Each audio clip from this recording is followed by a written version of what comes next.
Reaction and gameplay commentary is one of the biggest genres of videos one can watch on YouTube. From Let's Plays to reactions to videos or TV shows or just any forms of media, and even just moments where the YouTuber sits down and talks with their audience, these kinds of videos help to launch YouTube into the mainstream media platform that it is today. Even with the rise of AI in modern entertainment, reactions and gameplay have remained a staple within the platform, with some of the pioneers of this genre still going strong to this day and even finding opportunities to expand their craft into other mediums. With the massive amount of these kinds of videos on the platform, a good amount of subgenres of reactions and gameplay videos have surfaced. Reactions to videos or other forms of entertainment by a group of friends on platforms such as Discord or Skype have become exceedingly popular. And now some gameplay videos have a sort of story or modifications attached to them to keep things fresh for the viewer, because, you know, gotta love that lore. We've even reached a point where other YouTubers will react to another YouTuber's content, adding their own commentary on top of it.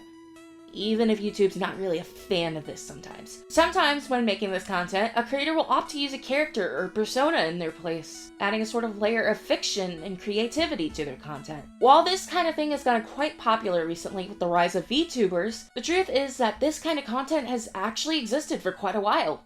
Mainly with people using already existing characters or IPs as a vessel for themselves to react as the character. Specifically, let's talk about the Sonic Character Channel community. The Sonic Character Channel community, also frequently referred to as the Sonic VRChat community due to God knows how many videos of the characters on VRChat there are, is a community of YouTubers who roleplay as certain Sonic characters or Sonic OCs online. They roleplay as if they're actually the character themselves and actually have a YouTube channel online, often reacting to videos or playing video games while in character. These YouTubers often collaborate with each other to add more characters to their videos, either by reacting to another channel's content or even inviting another channel to react to a video or play a game together, meaning 2 or more Sonic characters will be on screen at once. Again, why this community is referred to as the Sonic VRChat community as well is due to the amount of videos of the YouTubers in character roleplaying on VRChat. Usually these videos consist of one-off stories or even long story arcs that would keep viewers entertained for months on end. Sometimes these story arcs would be featured on multiple creators' channels, encouraging the viewer to watch the other creators as well. Even I was a creator back then at some point. While that kind of thing wasn't really for me, it was still fun to experiment with at the time, even if it doesn't bring back particularly good memories. But we'll get to that part. While this kind of thing can also be found with other franchises, it seems to be quite frequent and quite popular within the Sonic community in specific. Just something about Sonic characters in specific just existing, either just casually watching videos on YouTube or going on these cool, wacky, zany adventures, just happens to resonate with a lot of Sonic fans and even sometimes general audiences. While adults can be quite fond of this content, a lot of the time you'll find that teenagers or even kids under the age of 13 will flock to these kind of videos, often with the latter believing that the YouTuber might actually be the character they're portraying and being excited as all hell. But of course, with the internet being the way it is, usually not being safe for kids, you can immediately start to see some problems that may occur. While I won't doubt that a lot of these Sonic character channels tend to make stuff that's meant for all ages, there are also other channels that tend to make stuff for older audiences, often including violence, horror, or sexual jokes that kids really shouldn't be exposed to.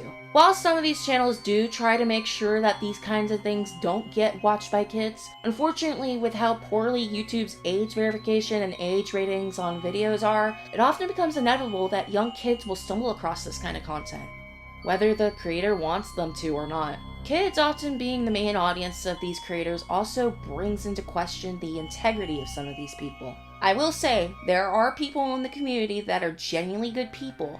They just want to make content for people that will make them smile.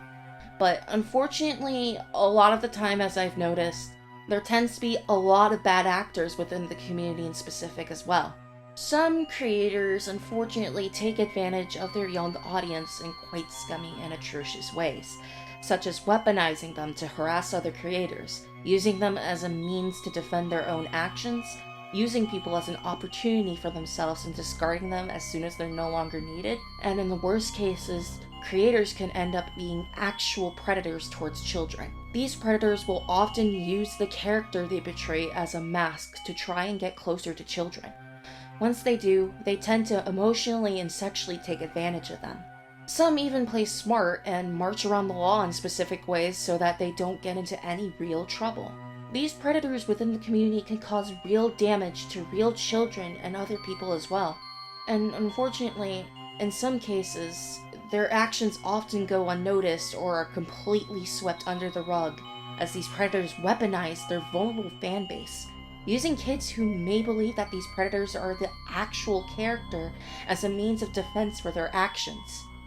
Last year, and even at the beginning of this year, despite not being a part of the community much myself anymore, I've seen an alarming amount of cases where predators within the community get away with their predatory actions for so long. These predators surround themselves with like-minded individuals who often defend their actions in one way or another, often making the victim look like the offender in some cases. Hell, I've even seen horrible people in the community go against other horrible people. Which, in reality, only really reminds me of that stupid image of a homeless man yelling at another homeless man, but that's beside the point. That's the reason why I haven't stuck around in the community much myself anymore. Well, that's part of the reason, actually. I actually have had personal experiences with one of these predators myself, and the lengths she has gone through to try and silence me and many others calling her out have been genuinely heinous. If you've seen the last video on my channel, you probably know exactly who I'm talking about. FleetwaySuperSonicVA, or FleetwaySuperSonicOfficial, depending on who you ask, also known as Abcity92 outside of the Sonic community, or just Gray or Uni, which I'll refer to them as Gray for the entirety of this video as that is what they currently go by, is a particularly well-known individual within the Sonic character channel community. She runs, or rather ran at this point on account of being terminated twice, yet has sprung back up with 3 other channels, a character channel revolved around Super Sonic from Fleetway Edition's Sonic the Comic, often referred to as Fleetway by the community, where there, for whatever reason, they decided that Super Sonic should be the Hyde to Sonic's Jekyll. Basically a whole-ass menace to society that aims to cause as much chaos and destruction as possible. Until he wasn't. Eventually getting amnesia at some point during the story and actually turning into a good person in a sense, and even made some friends and got a nice little gig at a coffee shop. This Fleetway in particular is who Gray's channel revolves around, with Fleetway often reacting to videos, or on occasion would even play a game or just do a live stream. At first glance you might look at this channel and go, huh, neat, a Fleetway channel that's based on the often overlooked perspective of the character. The creator must be a really cool and nice person like how their Fleetway is. I'm gonna hold your hand while I say this, but you cannot be farther from the truth.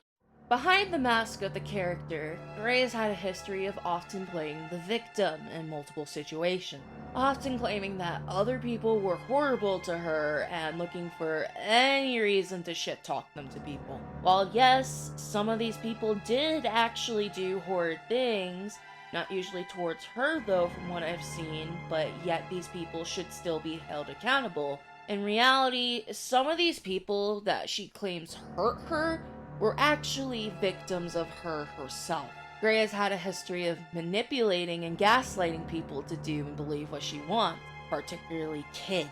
She would often manipulate children into defending her, twisting situations in her favor to get them to harass anyone who even slightly inconveniences her. In fact, it was proven on multiple occasions that she's actually attracted to kids herself, yet plays this off as her feeling guilty about it or just being the old her, despite acting on said feelings for kids multiple times. Trust me, I should know, I'm one of those kids she was attracted to, despite me being 17 and almost 18 when I first met her, but trust me when I say she was also attracted and weird to kids much younger than that.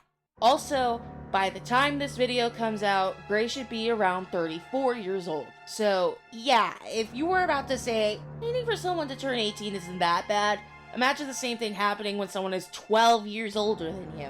This whole situation goes much deeper than just pedophilia and grooming, however. It involves harassment, stalking, doxing, emotional and mental abuse, victim blaming, and even an attempt on Gray's end to legally silence those speaking out against her, including her own victims.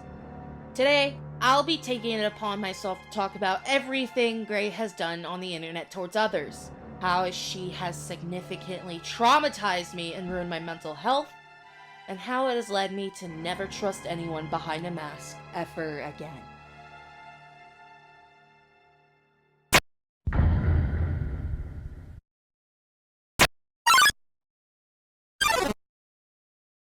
I should probably introduce myself at this point in case you don't know who I am. Hi, I'm Master Corbin. I'm a 22-year-old transgender male creator within the EXE and Sonic communities. And I also go by the username Spiralmint, so some people just call me Spiral for whatever reason, but I don't care. Even though I mainly make EXE slop because I can and because it's funny, I also dabble in other franchises that I find interesting. Some longtime viewers of mine may also know me as the creator of the Starburst channel back then.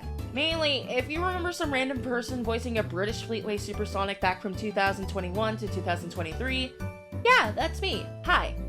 Though most modern fans of mine may recognize me as the creator of Frenzy and his respective series, Frenzied Mania, which is an EXE series based on Jack Gore's Hawk and Scorch that I'm trying to get off the ground, but, due to everything recent, I haven't been able to safely produce anything at all out of fear of mine and the development team's safety.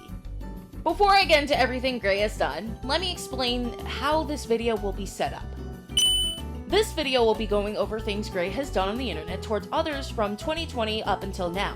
While there are a lot, and I mean a lot, of allegations out there towards her, to prevent any possible action being taken against me for quote-unquote defamation, since she really likes to call any criticism of her behavior that in specific, I'll be only covering things Gray has done that have verifiable evidence to back it up, or things that I have witnessed firsthand and remember well enough to describe. Claims that do not have any substantial evidence to back them up, such as the claim of Gray causing someone's or Gray apparently waiting for me to not be asexual back then to have sex with me, will not be covered in this video. This is a mistake I made back then on not doing enough research on some of these claims, and I am willing to take accountability for throwing these claims out there without properly researching them. But in the document I've created, I am going to create a disclaimer which says beforehand that there is not enough verifiable proof and to take those claims with a huge grain of salt. However, for this video in specific, to avoid being accused of defamation again, I'm only going to be covering things with concrete proof, as concrete proof would be needed to back these claims up. And as of making this video, no concrete proof of these claims exists that I know of. Though if I do manage to get enough solid evidence to back these claims up, I'll be making a follow-up video that will address these claims separately. I know, again, I've discussed these allegations before, but for now, until verifiable proof that these claims happened or didn't happen, take those claims with a huge grain of salt. A lot of my personal experiences with Gray happened either in VC and Discord or on VRChat, but I will provide proper screenshots when necessary in talking about my situation. For anything that I say that unfortunately does not have that many screenshots to back me up regarding me being groomed, feel free to take it with a grain of salt. While the term grooming will be used in this video, I need people to understand that grooming does not only occur sexually. Grooming occurs when an individual takes advantage of a younger or more vulnerable individual, which can include young adults who just turned into one, for the record. While most cases of grooming occur in a sexual scenario, as with most cases discussed online, grooming can also take other forms, such as religious grooming, financial grooming, and specifically in my case, romantic and emotional grooming. I don't think it needs to be said or argued that just having a power dynamic and taking advantage and manipulating someone more vulnerable than you is fucked up no matter what the context is. I will be bringing up other people involved in the situation as necessary. Despite what Gray is saying about me being buddy-buddy or best friends with some of these people, in most cases, I actually really do not have contact with some of these people, or at least not anymore after I cut people off. Especially those who have their own allegations against them. Other people in the situation have been proven to have done their own heinous actions, and I do not support these actions by any means, and I think that they should also be held accountable for their actions. While I'll still be talking mainly about Gray, Please, I urge you to do your research on other parties involved, and if they have been proven to have done horrible things, please, for the love of God, steer away from them as necessary. Despite what some people might want me to do, I will not be fully covering the actions of Gray's best friend and channel artist, Random the Bat. From what I've seen, this situation has also taken a mental toll on them and has led people to harass them in pretty nasty ways, which I do not support. Genuinely fuck you to whoever harassed them that badly. I even heard someone genuinely called their parents, which, no, what the fuck is wrong with you? And I don't want this video to make that worse in any way. However, I will be covering their actions when necessary for context revolving around Gray's actions. As I do this though, I will not be doing a complete deep dive as this video isn't really about Random. While they're not involved in the situation anymore and have asked to not be involved anymore, if they do, however, try to jump back into things and attempt to cyberbully or defame me to defend Gray again, I will be making a follow-up video on everything they did towards me in specific, and how their actions contributed to me nearly... This isn't a threat, but more so a warning. Random, if you happen to be watching this, please just get the fuck away from Gray. I am begging you. Finally, for the love of God, I cannot make this more clear. Do not harass or send any death threats to anyone involved. This was a massive, and I mean massive, problem I noticed last time with my initial video. And I do not like it one bit. I do not like you if you were one of the people who told other people to kill. You're no better than the people I'm calling out if you do that kind of shit. I do not want to associate with you if you are the type of person to make genuine threats to people's safety.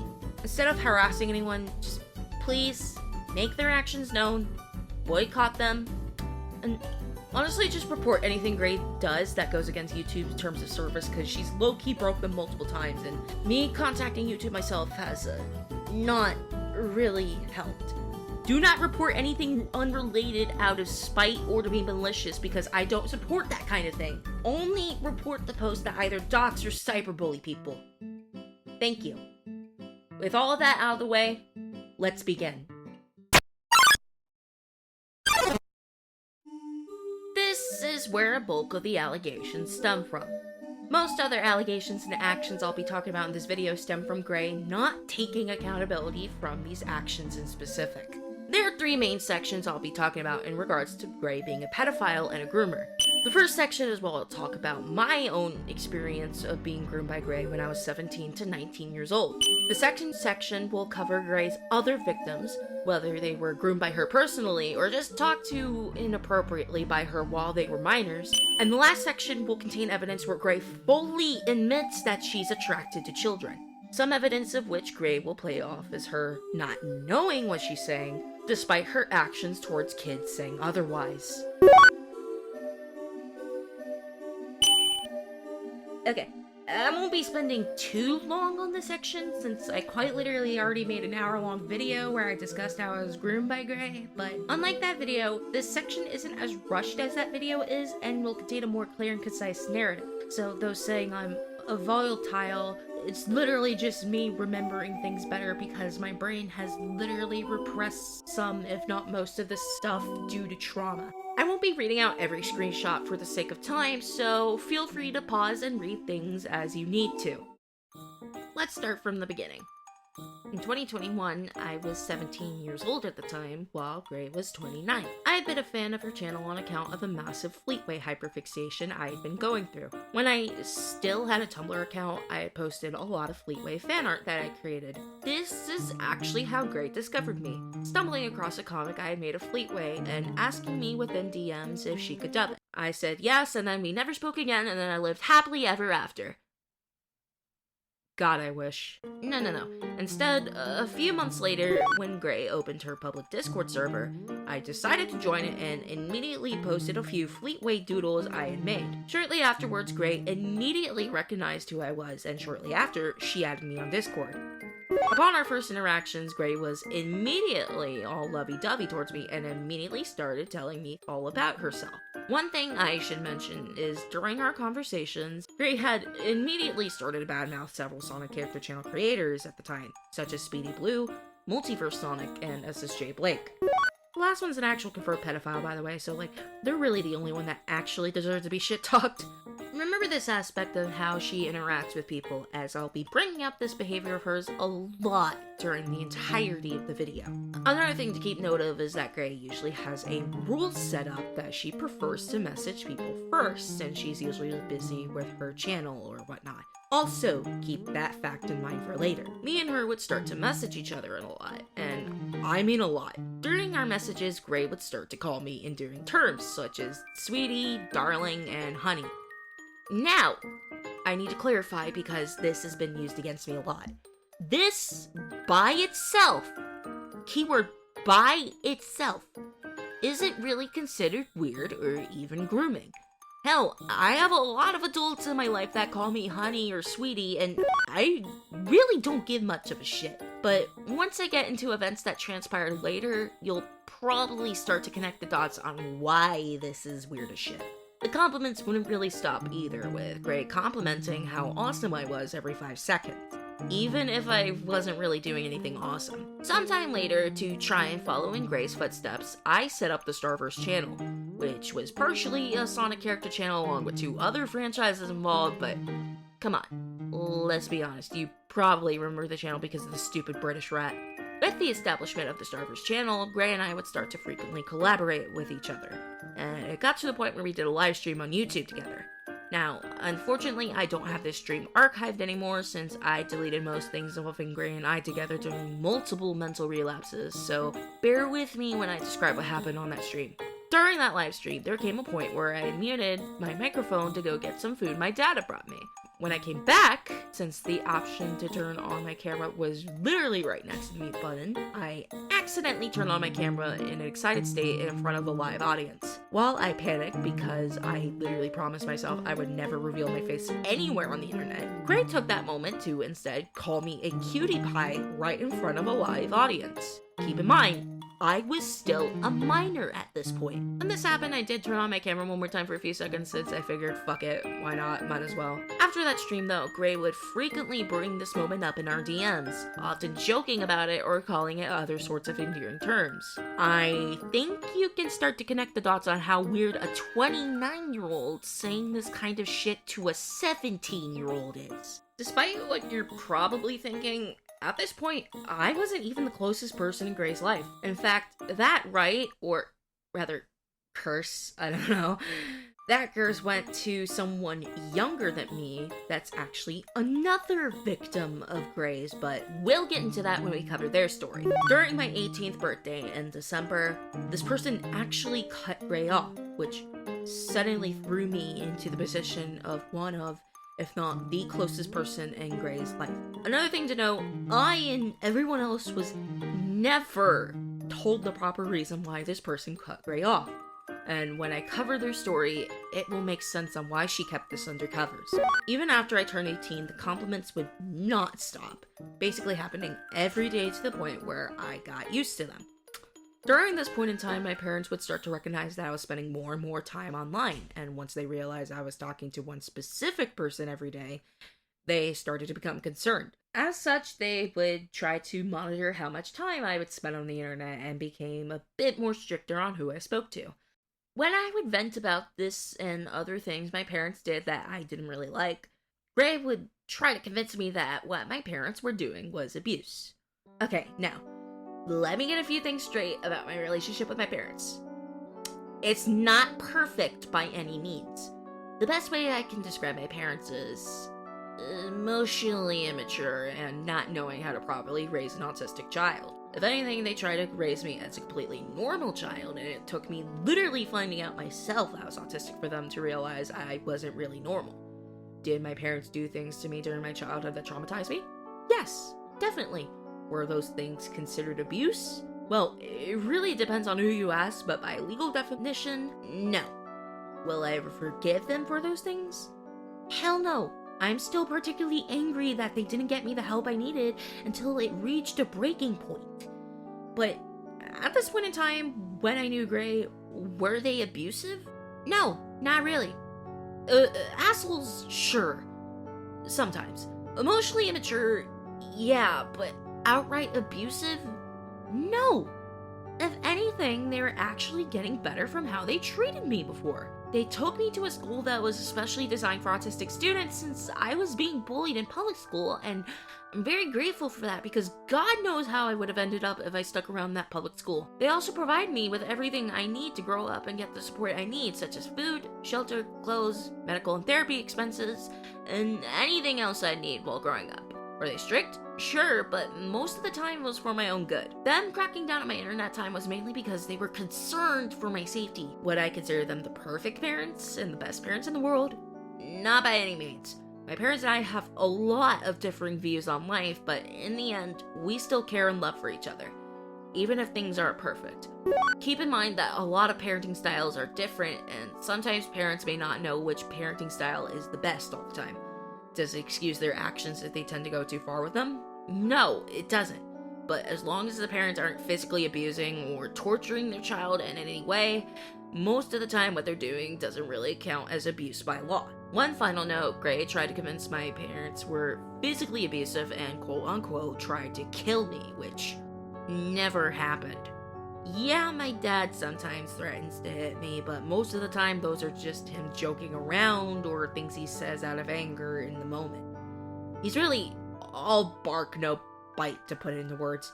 Hell, my parents can't even really lay their hands on me legally, cause fun Aster fact, when I was in the 4th grade, because of how easily traumatized baby Aster would get from my parents' forms of discipline, but trust me, baby Aster needed that discipline from how violent they were whenever they had a meltdown.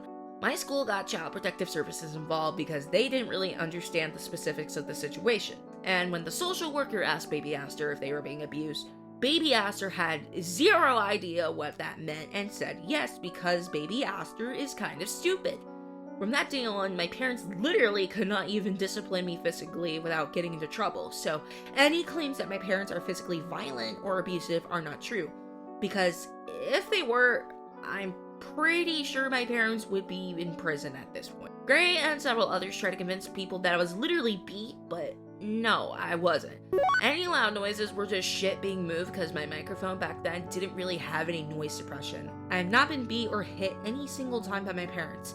Any physical interaction they ever had with me was purely familial, or if they did hurt me, it was by pure accident because we were either doing or moving things, and then some stuff happens by accident, and then someone gets hurt in one way or another. Anyways, thanks for coming to my TED Talk on why I'm not an abusive household. Let's continue. Despite what I just described, Gray would try to convince me that my parents were abusive by linking up their behaviors with how she was apparently treated as a child and calling it abuse. Now, I can't personally know 100% how Gray's childhood was, but the things she would describe to me didn't really line up with how my parents acted, nor did it really prove my parents were abusive.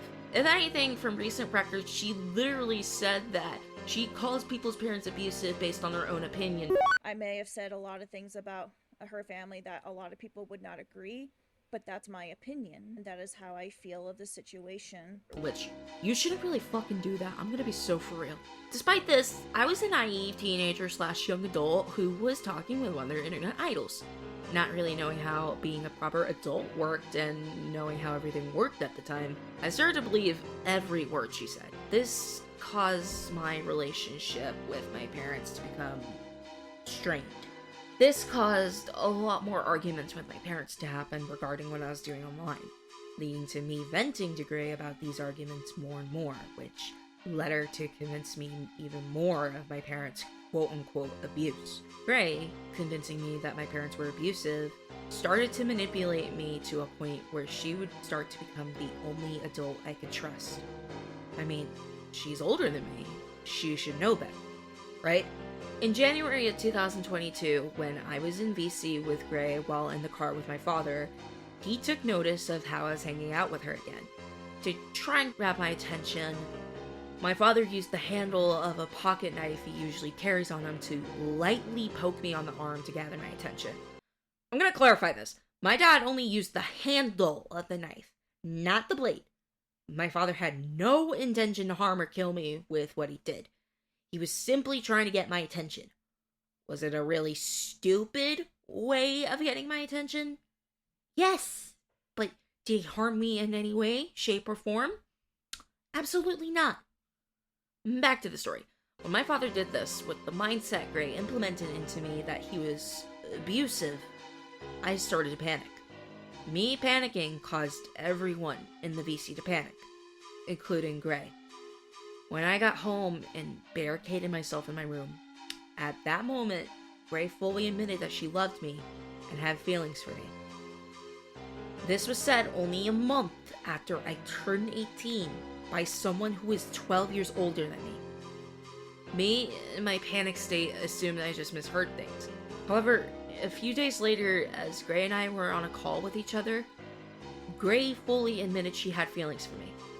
Not only that, but Gray fully admitted to me she had feelings towards me while I was 17, still a minor, and that she had purposely waited until I was 18 to make a romantic advance onto me. She convinced me at the time that since I was now an adult, this sort of thing was completely okay. When you take into account the way Gray treated me as a child, how she would call me sweetie and darling as I was a minor, how she'd compliment my appearance, try and isolate me from my parents, and essentially love bomb me with the context of her having attractions towards me, this is textbook grooming. Textbook emotional grooming.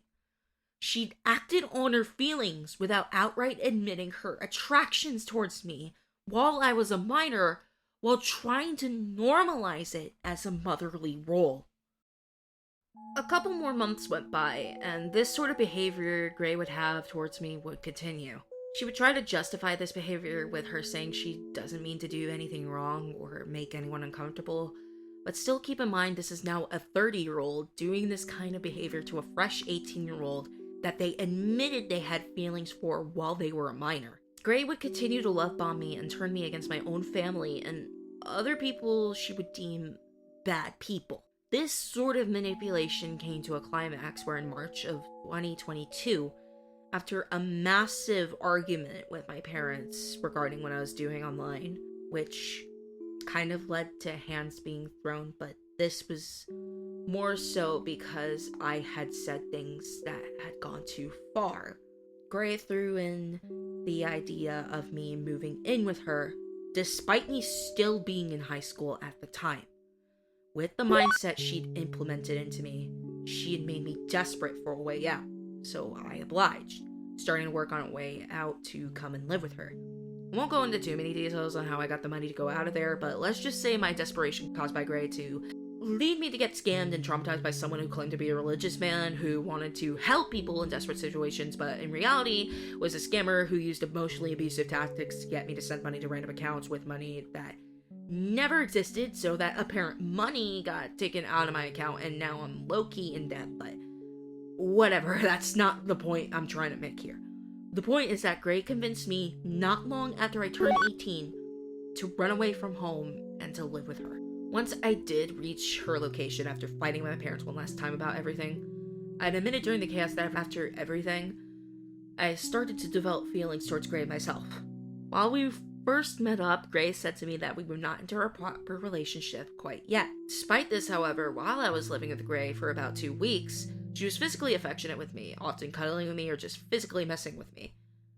Nothing on the physical side ever reached the point of anything sexual or was really considered sexual abuse, but it was still really a lot of things you'd only really find couples doing, despite us not even dating yet. We'd even sleep in the same bed together, even though Grace said at first I'd sleep on the couch. 2 weeks later, however, my dad actually managed to find out where I was. Probably because I didn't turn off my phone, but whatever. And wanted to bring me back home. On the last morning, I was physically with Gray in her childhood home, in her childhood bedroom, before my dad came to pick me up. Gray physically snuggled with me on the bed. I still hate to admit this to this day, but I felt something that day I never felt before. I still don't know how to describe it. It felt good, but it also felt terrifying. My mood was all over the place when this was occurring, but all I know now is that whenever I think about this moment, I want to throw up. After this occurred, my father came to pick me up and brought me back home. Despite what just transpired, Gray still wanted me to permanently move in, trying to get me on Social Security income to legally and properly move in, since the apartments where she lives usually consist of those who are on the program. My mental health started to spiral at this point due to me believing I was in an abusive situation because of the way Gray conditioned me.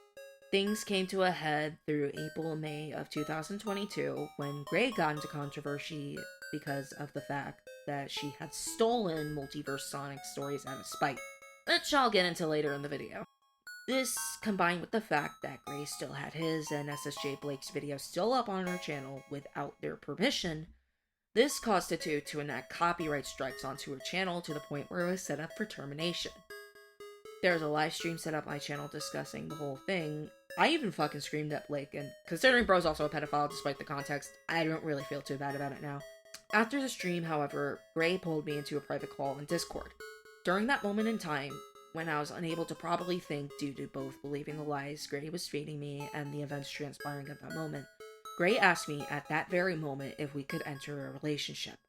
I, not being able to think straight at all, obliged. From that point onward, we dated. A lot of his dating was just a continuation of Gray's behavior towards me. She would consistently love bomb me, manipulate me against my family and other people, and would even start to desensitize me, who identified as asexual at the time and was not really keen on sexual stuff at the time, to sexual jokes and topics. This sort of thing would continue for about a year and a half. During the point where we were dating, there would be the point where Gray had met Rockstar. The two of them had started to get closer, and it got to the point where the two of them were going to meet up in real life and have... Oh my god, bro. Gotta word that carefully so YouTube doesn't breathe down my neck. Gray actually asked me if she could essentially cheat on me in a way.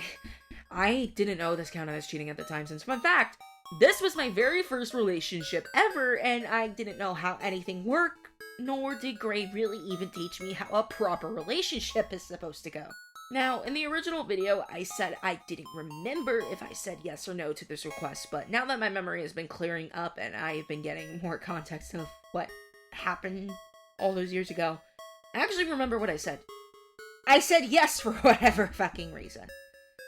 Despite me saying that, though, some shit happens between Gray and Rockstar behind the scenes, and they cut each other off, and then Gray does the thing she always does when someone pisses her off, and shit talks them to quite literally everyone she knows.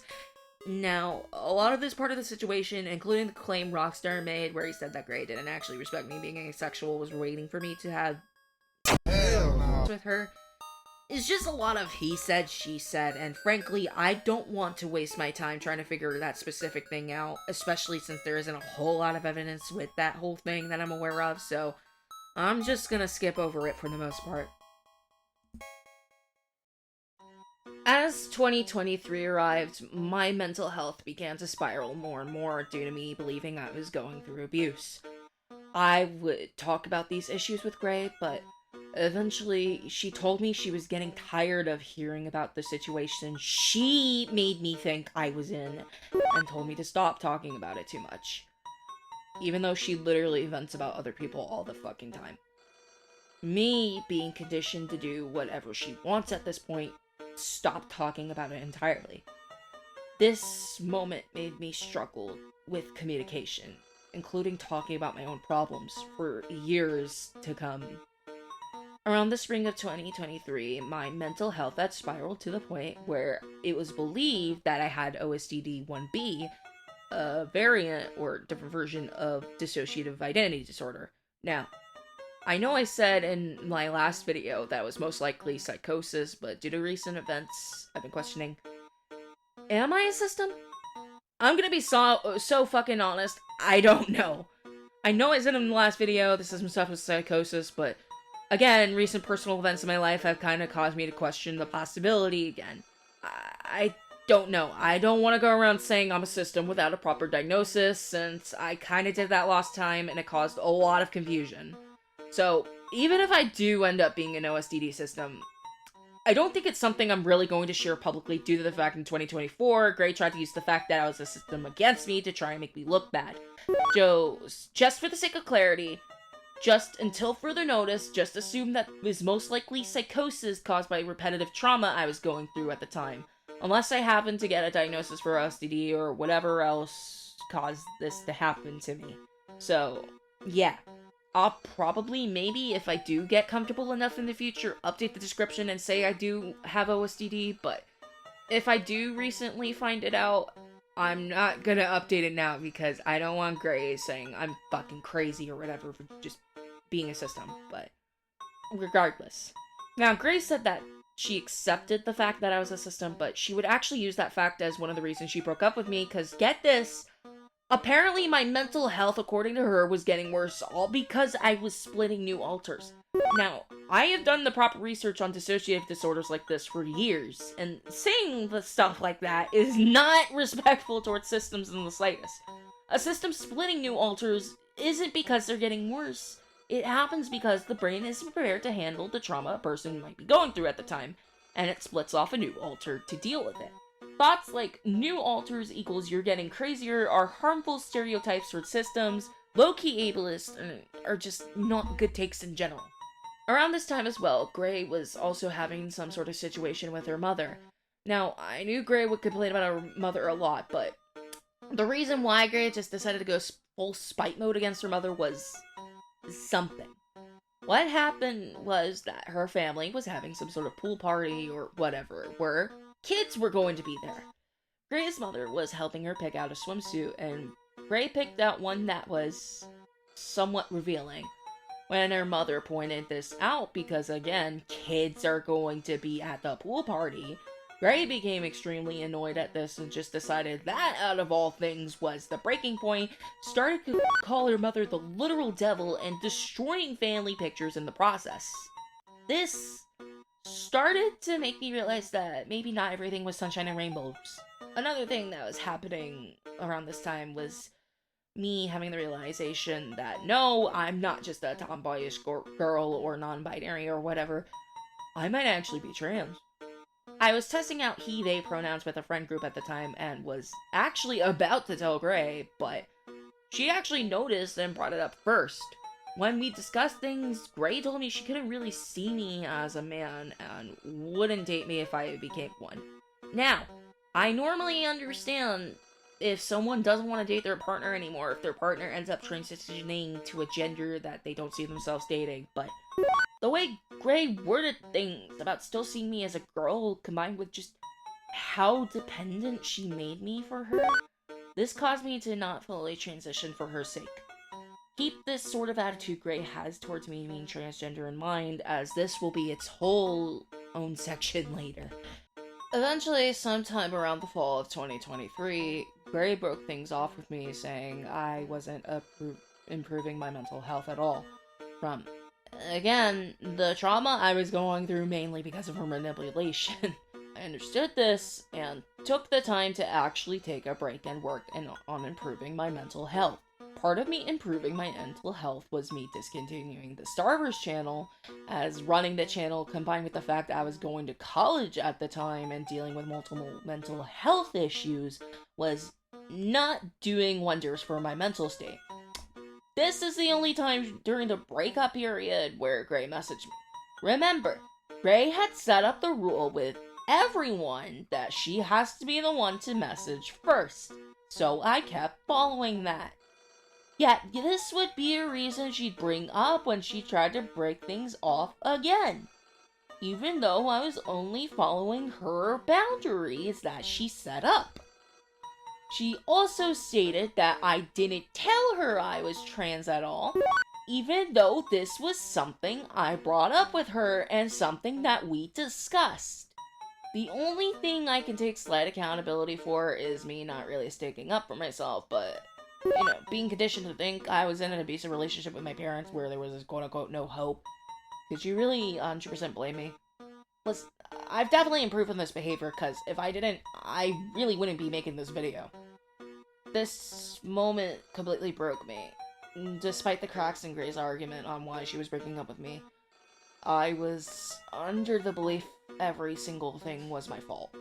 While I was still in Gray's servers for the time being, I started to notice that she even started replacing me when it came to activities we would often do together, which caused me to feel like nothing more than a broken toy.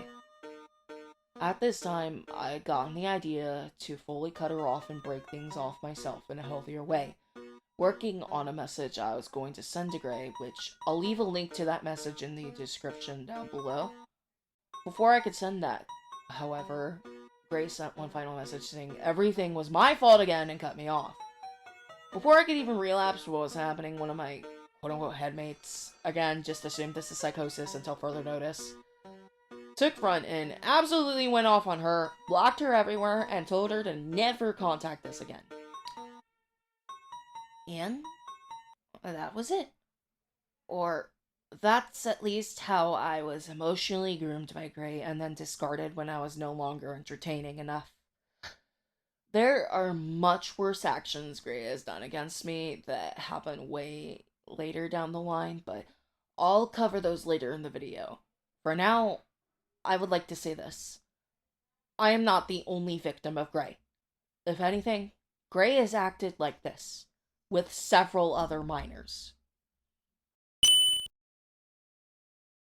While it's known by now that I am a significant grooming victim of Gray's, I'm not the only victim of Gray's behavior.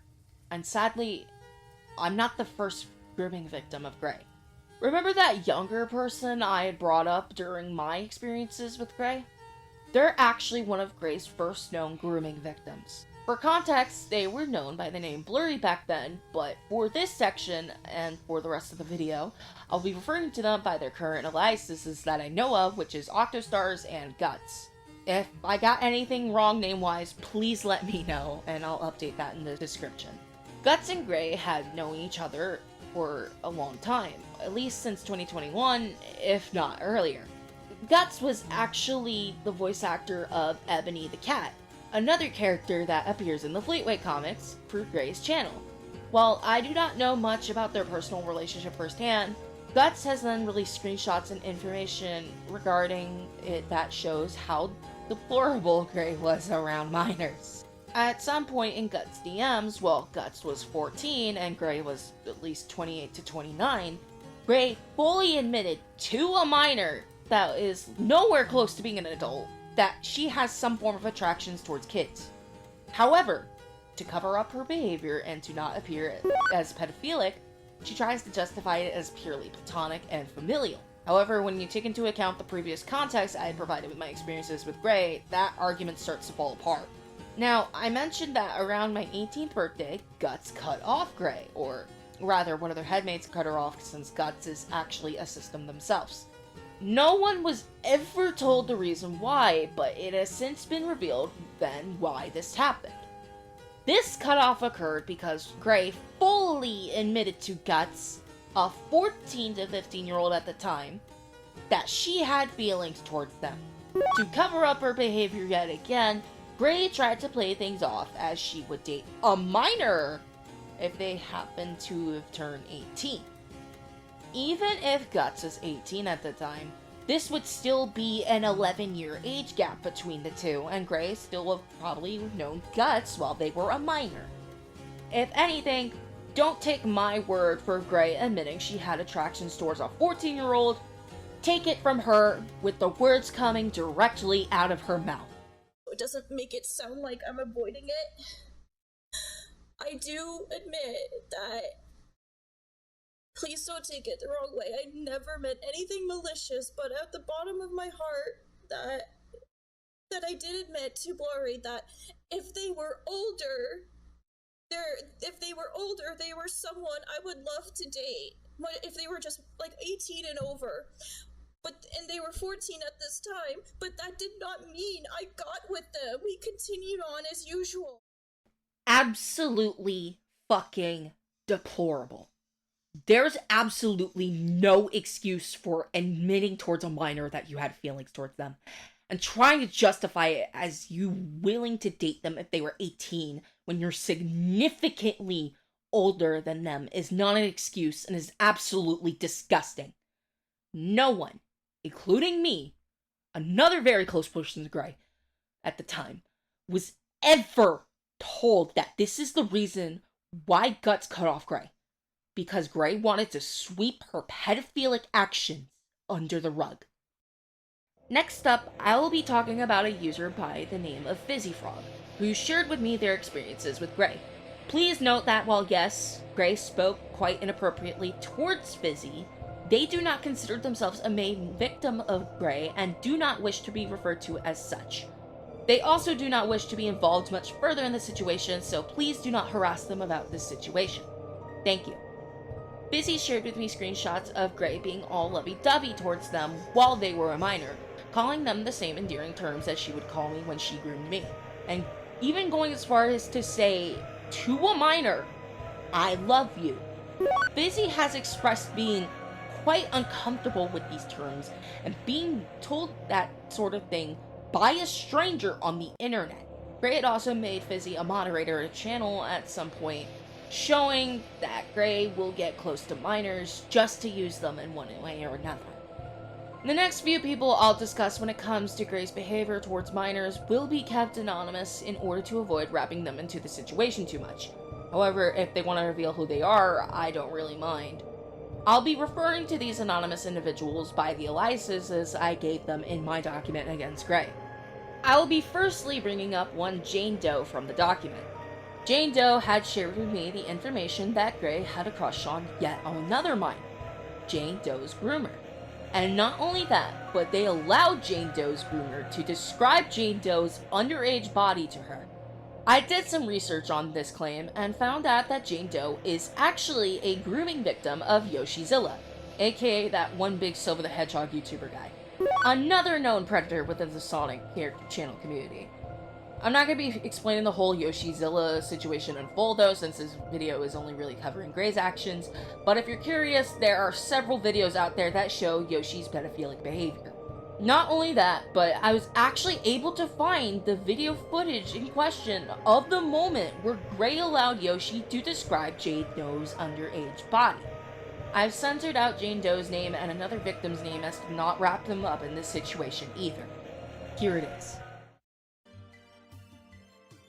But yeah, anyways, she told me her cup size. You know, what if I told you guys I know some more girls' cup size, but I'm not gonna say who. What the fuck? Because they told me. Oh, who do you think? Who do you think? Tell me. I have no shame. I take pride in knowing that females like me knowing their cups. This is why I'm not gonna date a straight guy. Wow. Coming from the person who... No. Anyways, Elijah, go ahead and guess. I have no shame. Go ahead. She probably knows. She probably would know. Yeah, go ahead. I don't care. Sure. You want to know the sad thing? You want to know the sad thing? That's not the person I thought you were gonna say. But yeah, who do you think?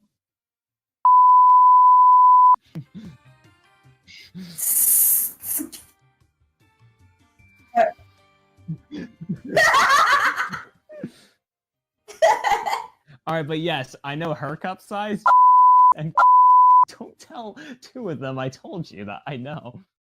Okay, I'm literally adding this bit in as I'm editing the entire video, but as I'm rewatching this clip, with Gray probably knowing that Yoshi's talking about said minor and then just going, I don't care. Complete disregard for a minor's safety and sexual exploitation if she is talking about the victim in the situation. But anyways, let me get back to my main points. Now, as fucking disgusting as this is, there are two things to note. Number one, Yoshi admits that he knows Gray's cup size in this clip. Now, I'm not exactly sure how old Yoshi was in this clip, but it's estimated that he was around 17 to 18 years old at the time. If that is the case, if Yoshi is proven to have still been legally classified as a minor during this clip, this would mean that Grace told something sexual about herself to a minor. Allegedly, again, not definitively. Don't go spreading this around as if it's actually true, please. However, even if Yoshi is 18 in this clip, it's still weird as fuck for a 28 to 29-year-old to be discussing that shit with a fresh 18-year-old stranger on the internet.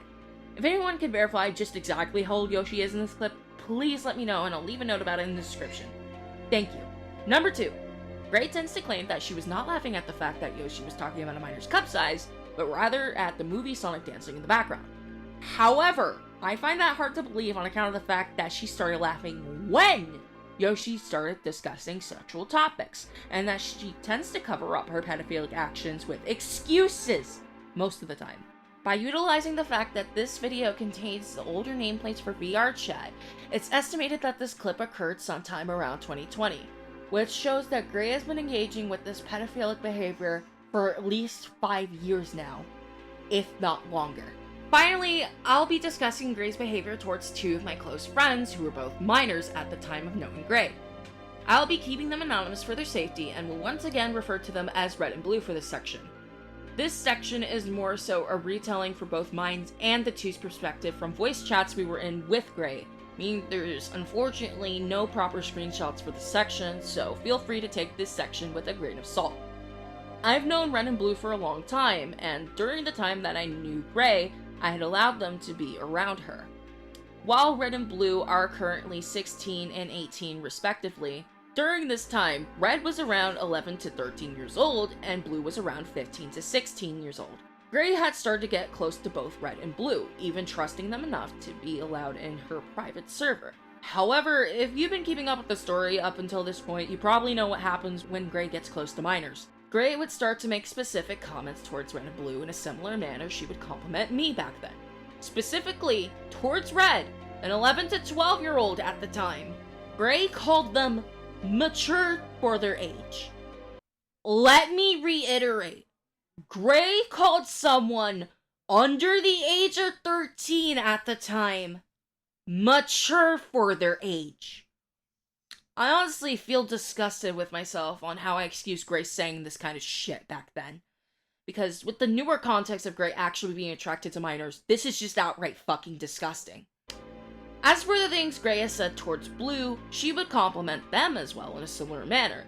At one point, Gray even admitted to Blue that she would kiss them in front of their own father. Now, Gray says that she said this in a sort of motherly manner, but considering prior context, even if this claim was true, admitting this sort of thing to a minor on the internet is still fucking disgusting.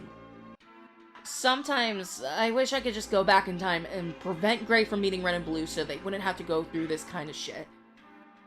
Now, when you add up the numbers, this confirms that Gray has talked inappropriately with at least 6 to 7 minors. Don't make the fucking joke here, I'm begging of you.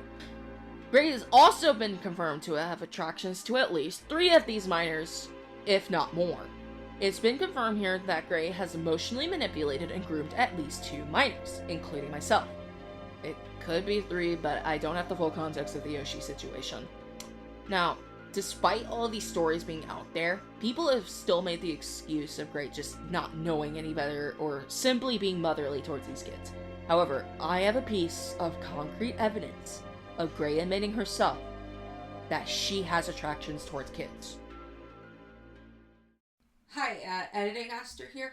I realize this part wasn't part of the script, but I just wanted to add this anyway because this was information I got literally as I was editing this together and working on making this video as serious as possible.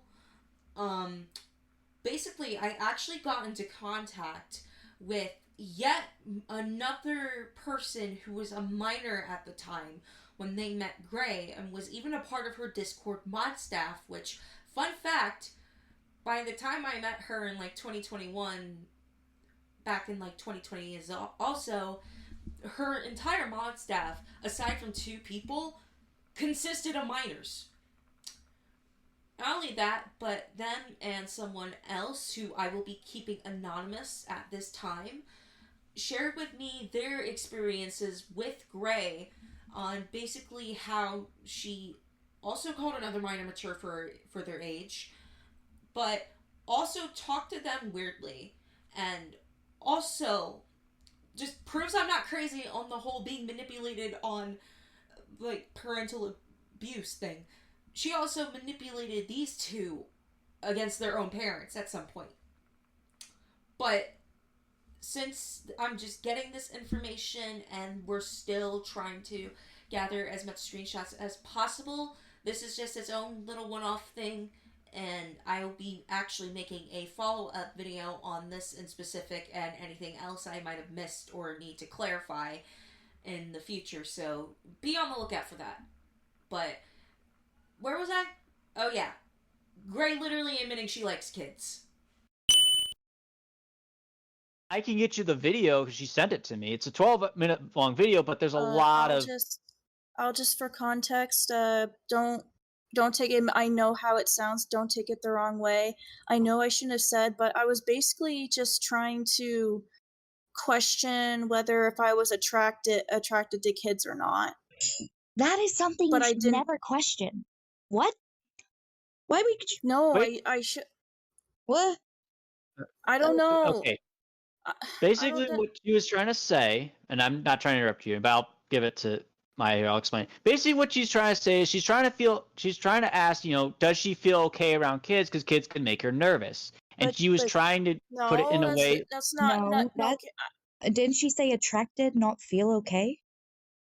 Yeah. That's a completely different thing. Yeah. Well, okay, maybe I shouldn't have said anything. I don't know what to do. This is what I was afraid of. Well, but everything else. After what you said, like, what? How many underage people have you said this sort of thing towards? Just her. Only one. And how old was the? All right. And let's see. I'm skimming through here with this other video. Who were you living with? I was living on my own. Or about the time, is that what you mean? I know. I'm sorry. I don't know, See, man. this is what I'm afraid of.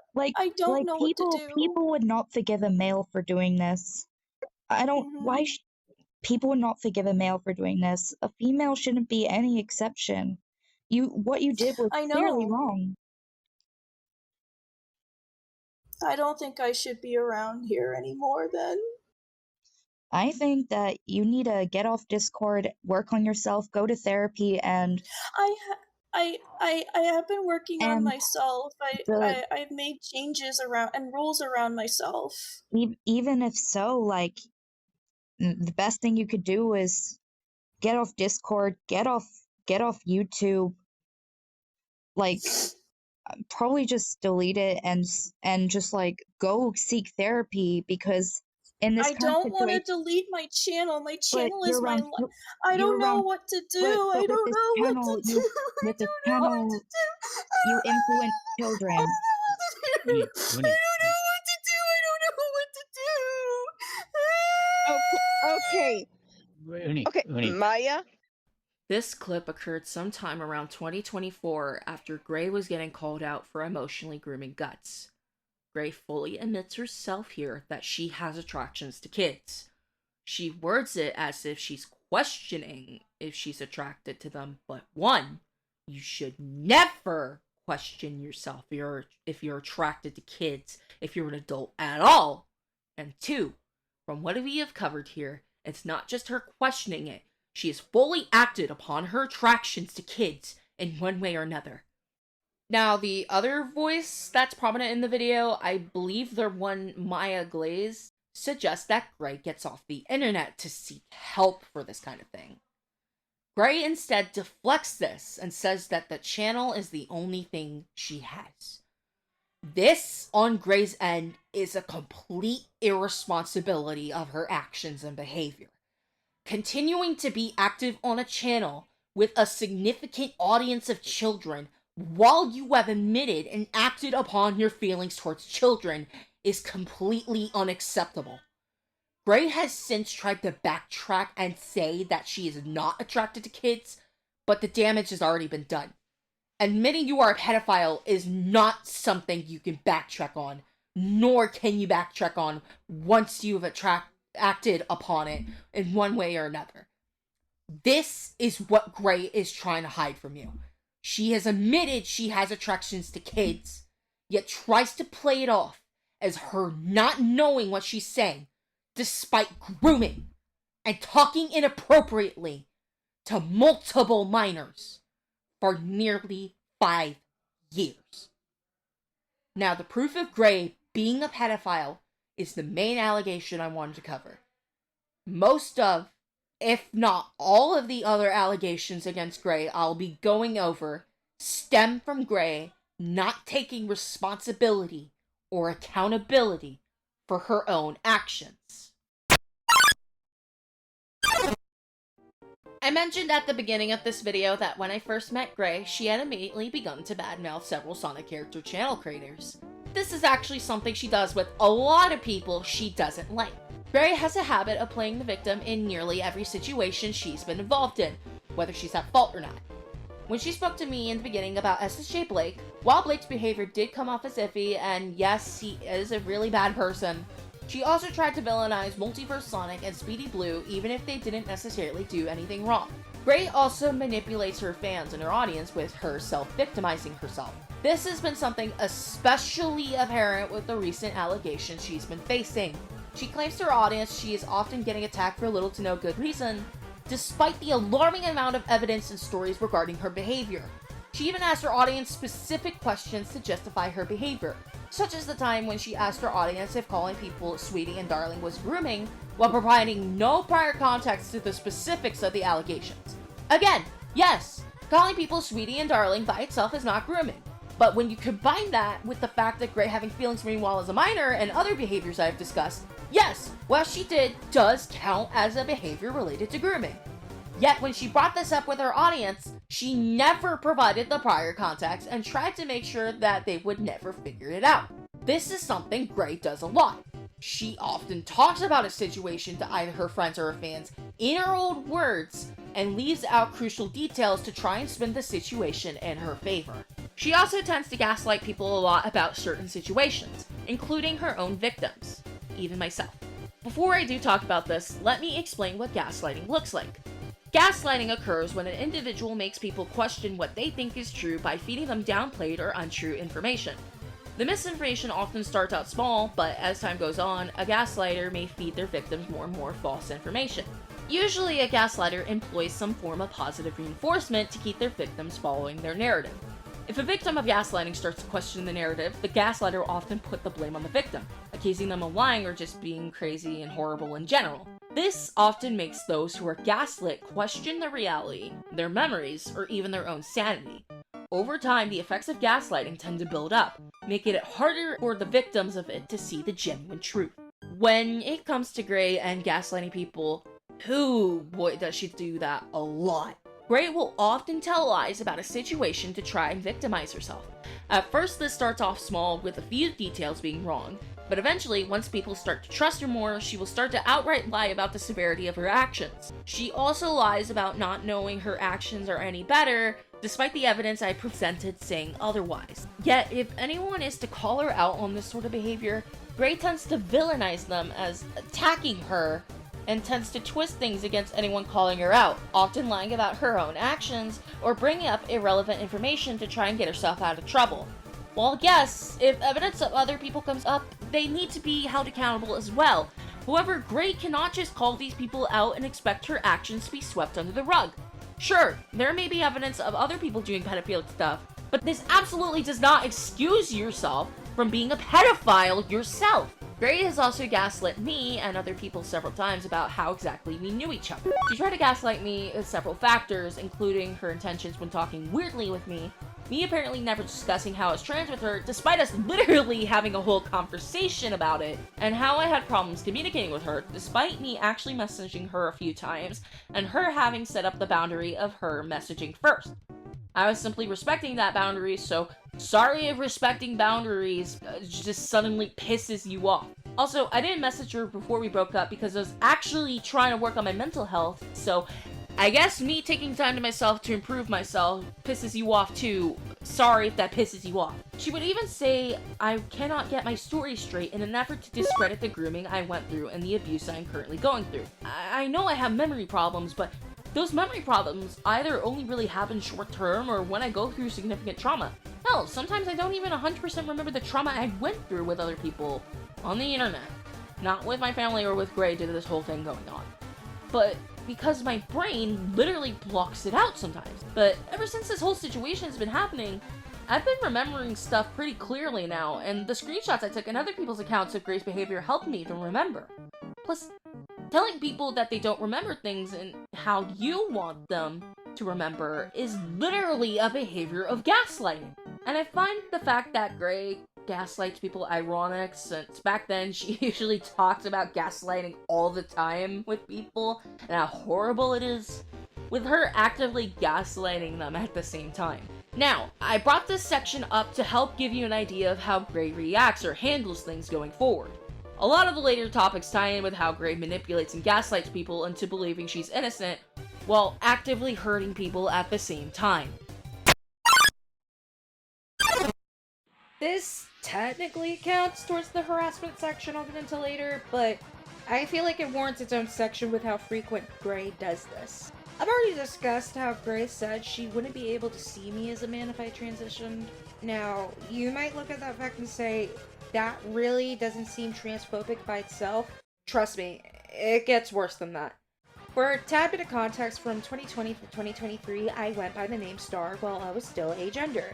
But from 2024 to 2025, I went by the name False when I transitioned.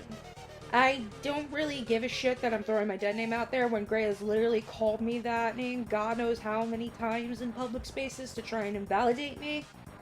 Oh yeah, let's talk about that. Actually, before we talk about that, small little addendum, before I get into how Gray has been transphobic towards me in specific, let me bring up a little something I remembered Gut telling me in relation to transphobia. There's no screenshots for this section, so take it with a grain of salt if you want, but I remember being blatantly told that Gray was transphobic towards Guts in one way or another. When I got back into contact with Guts sometime around 2024, we were talking about our personal experiences with Gray. Guts actually brought up the fact that one time when they expressed the idea of going by more masculine pronouns with Gray, she called it weird. It might be something random I'm bringing up, but I feel like this bit of info is necessary to connect the dots on how Gray is a transphobe in a sense. Anyway, shortly after our breakup, in her public server by the way, Gray was shit-talking me, you know, the usual. But someone had actually brought up the fact that I had changed my username and just my name in general. Gray outright said in her public server, about me being a trans person by the way, that she would not respect this name change and continue to dead name me. She would also continue to refer to me by more feminine terms despite me being a trans man. When 2024 rolled around and I first called out Gray for her behavior when I collaborated with Mansion Master, Gray set up a whole live stream to try and defame and guilt trip me. Now, this stream is long gone from the internet, but I do remember a very specific thing she said to me in specific during it. I do not have the footage on account of this stream being deleted, but if you happen to have the footage, please let me know so I can include it in the description to verify its existence. I remember very clearly Gray said outright, I will never respect your new name. She then proceeded to get other people to dead name me live, including her own fanbase. However, once people started to call her out on her being blatantly transphobic, that's when she actually called me by my proper name at the time, which was False. You know, False the name, not like false information. She finally said my proper name, but only when she was caught. A year later, however, and this is actually the thing that kickstarted my involvement in the whole situation, by the way, I got a mention by Gray, despite me blocking her, literally everywhere, warning me about a specific user. But here's the kicker. She dead named me. Again. Not only that, but she said she still cared for the old me. The me before I transitioned. Now, it is possible to look at this and chalk it up as possibly her not remembering my name. But number one, she has been well aware of my name changes as shown by her messages in her public server. 2, she has probably said my name before, but only after multiple people got on her ass for saying she would never properly name me. And 3, all 3 names / aliases are literally one of the first things you see when you click on my channel. It could have taken her literally 5 seconds to look at my name and address me properly. Hell, I don't even really go by false anymore, but guess what? I really wouldn't have given much of a shit if she said false in the post.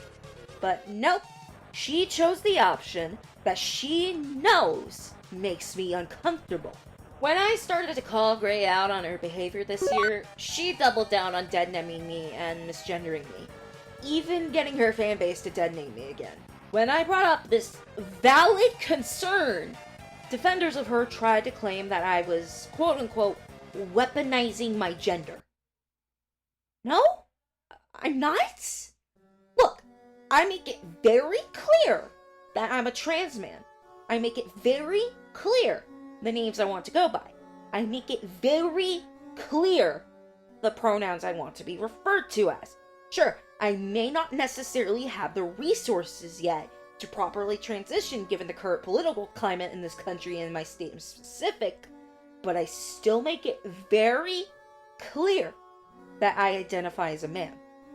Me calling out Gray for saying things that are blatantly transphobic is not me weaponizing anything. It's me being rightfully upset that someone is choosing to harass me by not respecting my name or gender identity. Despite this, Gray continued on doubling down on being transphobic towards me. In a long message that she sent to me, which I'll cover more of later, she continued to double down on referring to me as a woman and saying that my old self would be terrified if they saw me now. Me being at an already low mental point from other factors in the situation occurring, this message, along with all the other moments where Gray would not respect my gender identity, almost caused me to detransition.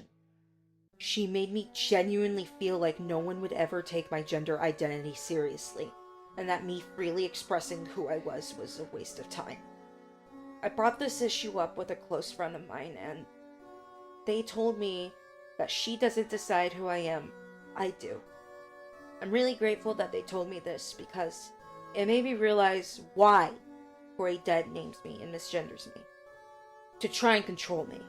Her message reaching out to me, quote-unquote, concerned for me, was a way to try and control me because right when she sent that message, she was getting called out for admitting she had attractions to kids. And the guy who she said for me to look out for, this guy had video proof published of Gray admitting that she likes kids. When I called her out again for trying to control me, I started to double down and say that anyone who called me by my dead name to try and harass me was a transphobe, because low-key that's transphobic. I thought this would solve the problem of being dead name online and people would finally start to properly name me. Hell, even Randa, who was calling me out to defend Gray being a pedophile, properly named me, properly, said my gender and didn't dead name me. So maybe all this dead naming and misgendering was finally done and over with, right? Right?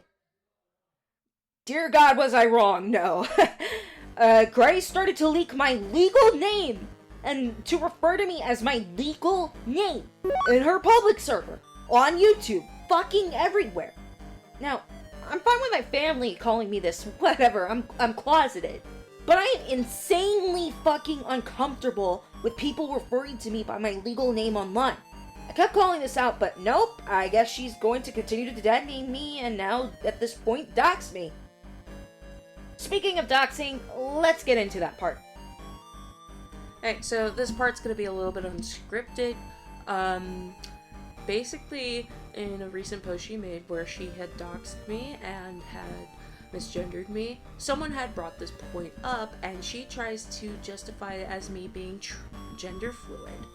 Well, yes, there was a point in time where I did identify as somewhat gender fluid. I was still trans masc and still very much prefer he, they. And I only designated she, her to people I was close to at the time. And even then, they didn't even really use she, her. But I only identified as gender fluid due to some dysphoria I was going through at the time. But ever since recently, I've been fully embracing that I am transgender, so yeah. They also try to justify this by saying I apparently misgendered Random at some point, which I don't recall doing. I know Random goes by they, them, and I'm sure to respect those pronouns because I'm not gonna be some fucking transphobe or whatever. If I did happen to call Random by the wrong pronouns at any point, that was probably on pure accident. So, yeah. Also ironic you're using your friend's pronouns as a defense for yourself. What is that, like 3 times that I know of you're using your friend's problems as a defense for yourself? Ironic, isn't it? This has been kind of a more recent thing since the situation has been going on, but Gray has been publicly leaking people's legal names to try and get back at them. I have, like, little to no clue how she's getting this information. I kind of have an ongoing theory as to how she's getting these names, given that I have reason to believe that she's sending other people to figure that out, but I can't be too sure, but regardless, it's still fucked up. I need to clarify something. I know that Gray's legal name has been leaked online, so someone could make the argument that she's doing this because she got unfairly doxxed, but let me clarify this for the record. Gray has had her legal name linked to a PayPal linked on her channels. So in a sense, Gray publicly made her legal name available. It was inevitable that someone doing research or investigation on her and found that link led to her legal name being shown. So yeah, of course someone's gonna find that. Also, this part's not like part of the script, but I also remember her like saying her legal name in her public server, so yeah, of course that shit's gonna spread around. During the time of this whole situation, I have never made my legal name public for everyone to see. And if I was made aware that I put my legal name anywhere by accident, I would have fixed that shit immediately. Because I don't want my legal name or anything private about me being posted anywhere. Now, the only times I can really remember my legal name being public was me having a gaming account that I accidentally linked my public name on, but I've since fixed that. And I also have a PayPal, but I don't really share that around anymore. And I try to make sure that link isn't publicly available anymore since I don't want people spreading my legal name. So, Gray leaking my legal name into the public space while I was making sure it wasn't public on any of my pages is doxing in a sense. Not only has she been doxing my legal name, but she's been doxing several people's legal names as well. She even keeps doxing people's legal names to the point where in her response video, when one of my friends watched it to review it and discuss with me about it, they had no idea who she was even fucking talking about. So, yeah, maybe doxing everyone every 5 seconds is kinda backfiring there, isn't it? She tries to justify doxing people as her calling out the creeps. Well, yes, some of these people do have actual allegations against them. Just kind of feels unnecessary. Like, all I did was call you out on your bullshit and being a transphobe, and you're doxing shit about me. Yeah, okay. Another thing with one of the people she's going against, Sexio, she keeps leaking his legal name, and she throws around the claim this guy is a human trafficker. Which, hey, Gray, like, sit down here really quickly. If this guy really is involved in human trafficking, and you have all this legal information about him and other shit like you claim, why in the ever-loving fuck have you not contacted the police about this? And don't give me the excuse that he's in another country or whatever. There are ways to report crimes and submit tips to, for people committing crimes in other countries. So why do you keep saying he is one that have done nothing to make sure people are behind bars for, an actual fucking crime? Unless maybe you're perhaps making this up? I don't know. Just given how you lie about situations sometimes, it's just food for thought.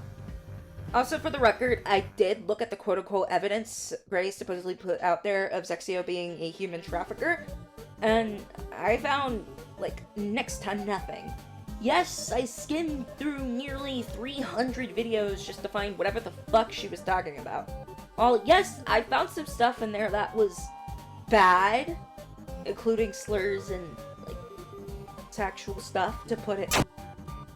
I didn't find anything related to actual human trafficking. Plus, another thing, I can only describe the site where Gray found this supposed evidence as YouTube for 4chaners. Jesus Christ! The amount of just degenerate phrases I've seen from the descriptions alone is bad, so yeah, good job on you for allowing your audience with minors in it to access a site that consists of people saying slurs and death threats to each other every 5 seconds, Gray. Good on you. Gray really hasn't just stopped at doxing people's names either.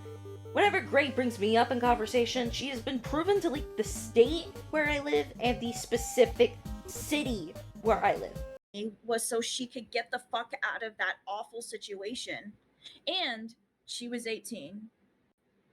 No. Yep. No. She's back. Fake personas and made it look like Star was crazy.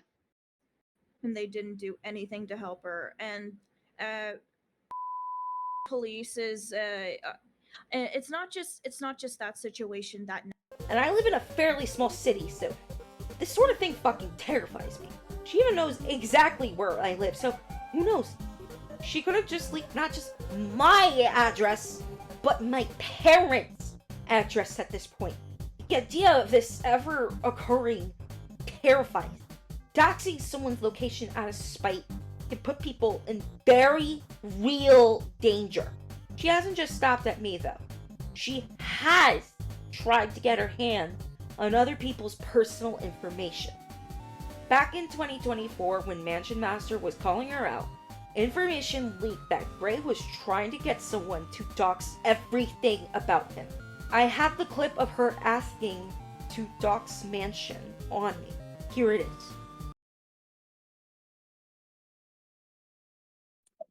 Okay, so I have been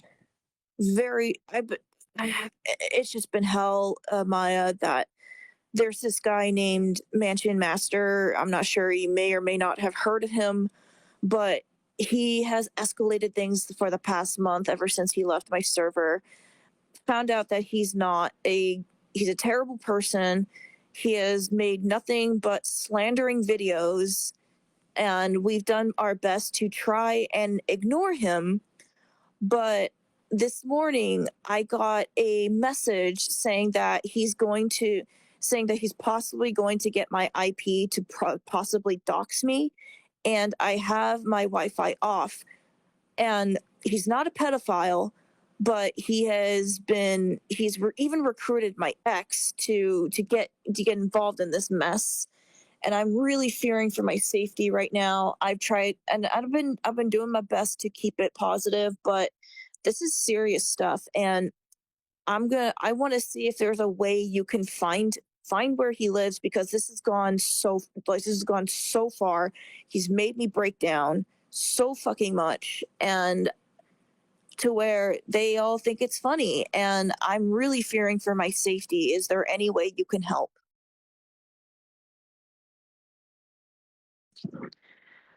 Oh, that's unfortunate, but will you ask your team to see if they can? And I can provide lots of proof of just how terrible Mansion Masters is.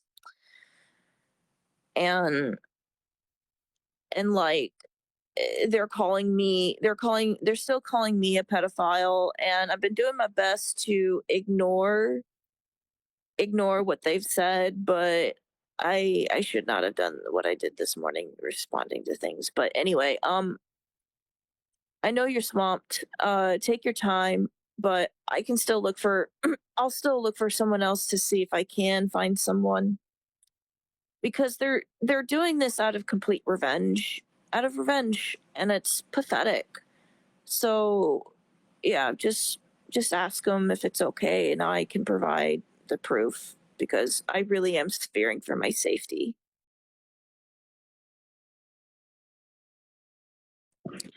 It's okay. I completely understand. I I wish that there was another. I'm looking into it. I just thought I could ask you first, and there are just so many terrible people other than pedophiles that need to be punished. And Tom is still a bit of a concern, but I'm not worried about him too much. I do plan to make one video on him again, but that's for another day.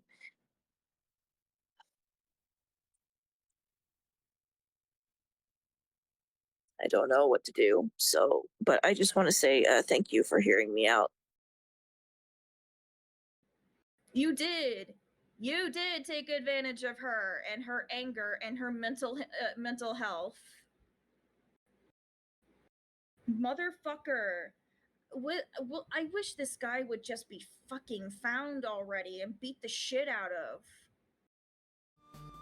Now, I don't know if Mansion is a minor. I don't know. He hasn't really made his age public. But Gray asking to dox someone is just absolutely despicable. Especially when she knows she's getting called out for shit.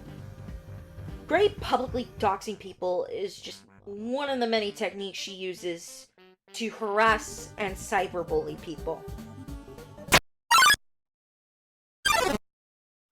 Gray has harassed a lot, and I mean a lot of people online. I already covered how she manipulates people into going against and even harassing other people, but I'll get to how she weaponizes her fanbase like this in another section. Instead, I'm going to be focusing on how Gray herself harasses, stalks, and cyberbullies people, to the point where low-key comes off as emotional and mental abuse. Gray has a habit of pinging people whenever they want no contact, when she's either trying to bully them or manipulate them. It's happened to me, it's happened to Guts, it's happened to literally anyone else calling her out. If she knows you and she doesn't fucking like you, but you want no contact with her, you're probably not safe from her contacting you against your wishes. Gray will continue to harass quite literally anyone involved. When FizzyFrog made several videos explaining their side of the story, Gray continued to contact them and to harass them for speaking out. Whenever literally anyone makes a video calling Gray out, there's a good 99% chance she's going to find that video and harass them. Harassment doesn't just stop there. Back in 2024, when I made my first call out against Gray, several of my online friends commented on the initial video expressing gratitude that Gray was finally getting called out for her behavior and for traumatizing me. What did Gray do in response? She attempted to get into contact with my friends in an attempt to gaslight them about the details of the situation and to turn them against me. She's done this with about 7 to 8 people that I know, if not more. Thankfully, no one believed her on her bullshit, and thank God, because I would have low-key crashed out if I started to lose my support system. One of my friends actually did get into a form of contact with her, though, and decided to hear her side of the story out.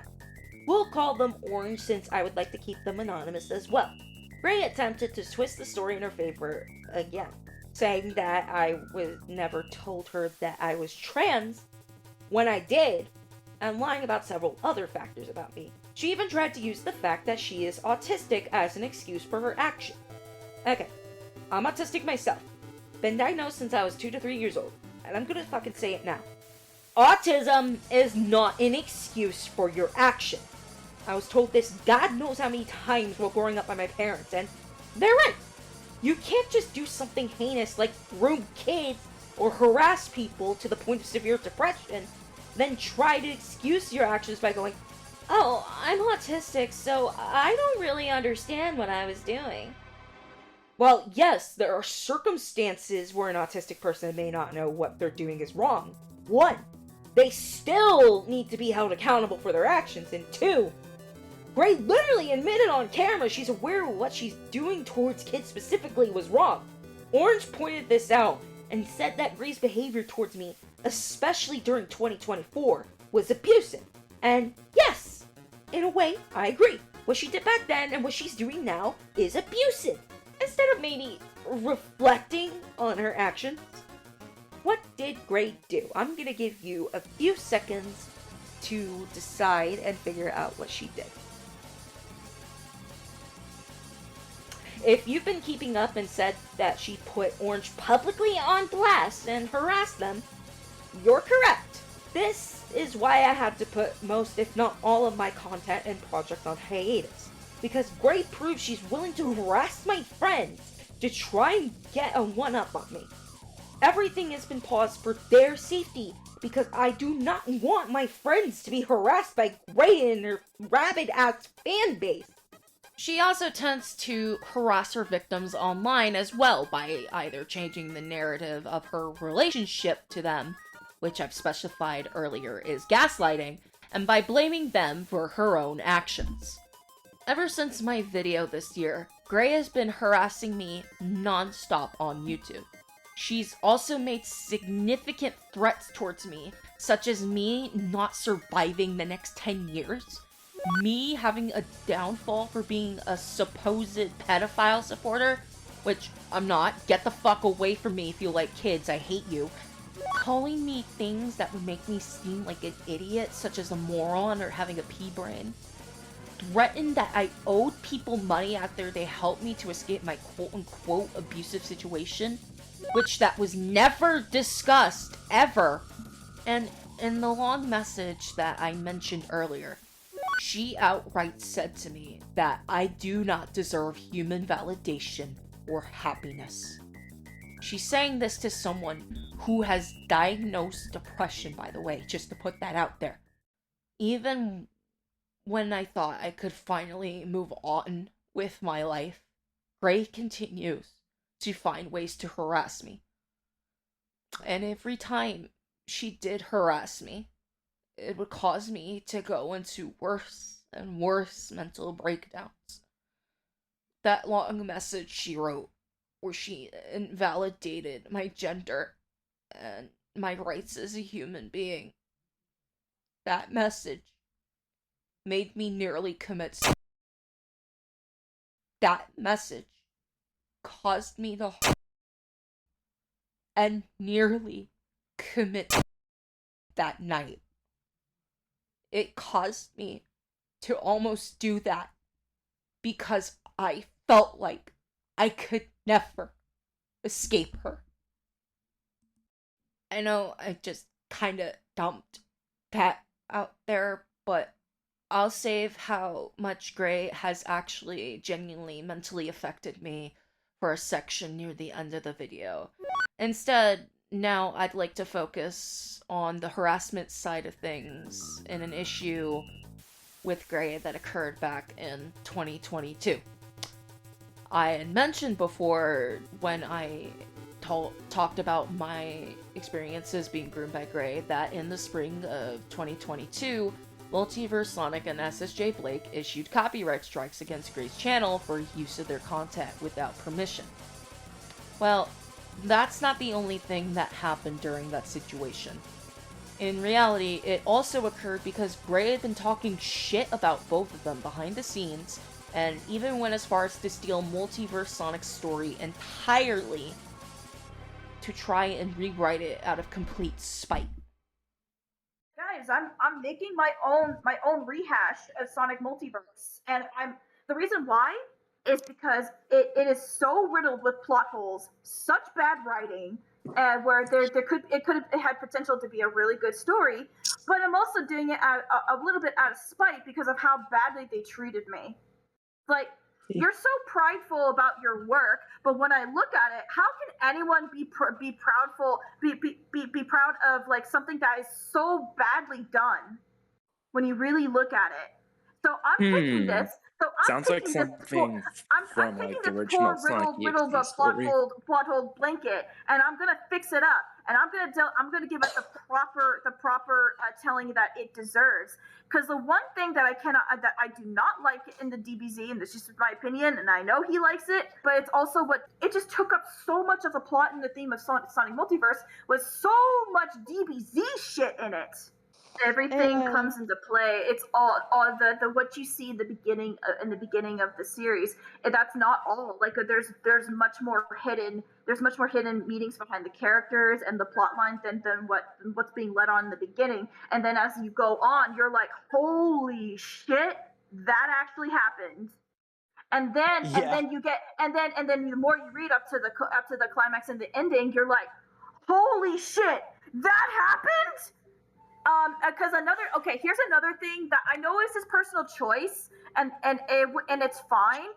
That Nick did. He took out Eggman, and he took out Amy and Tails. That's fine. But the thing is, he doesn't want anybody else adding it. Why not?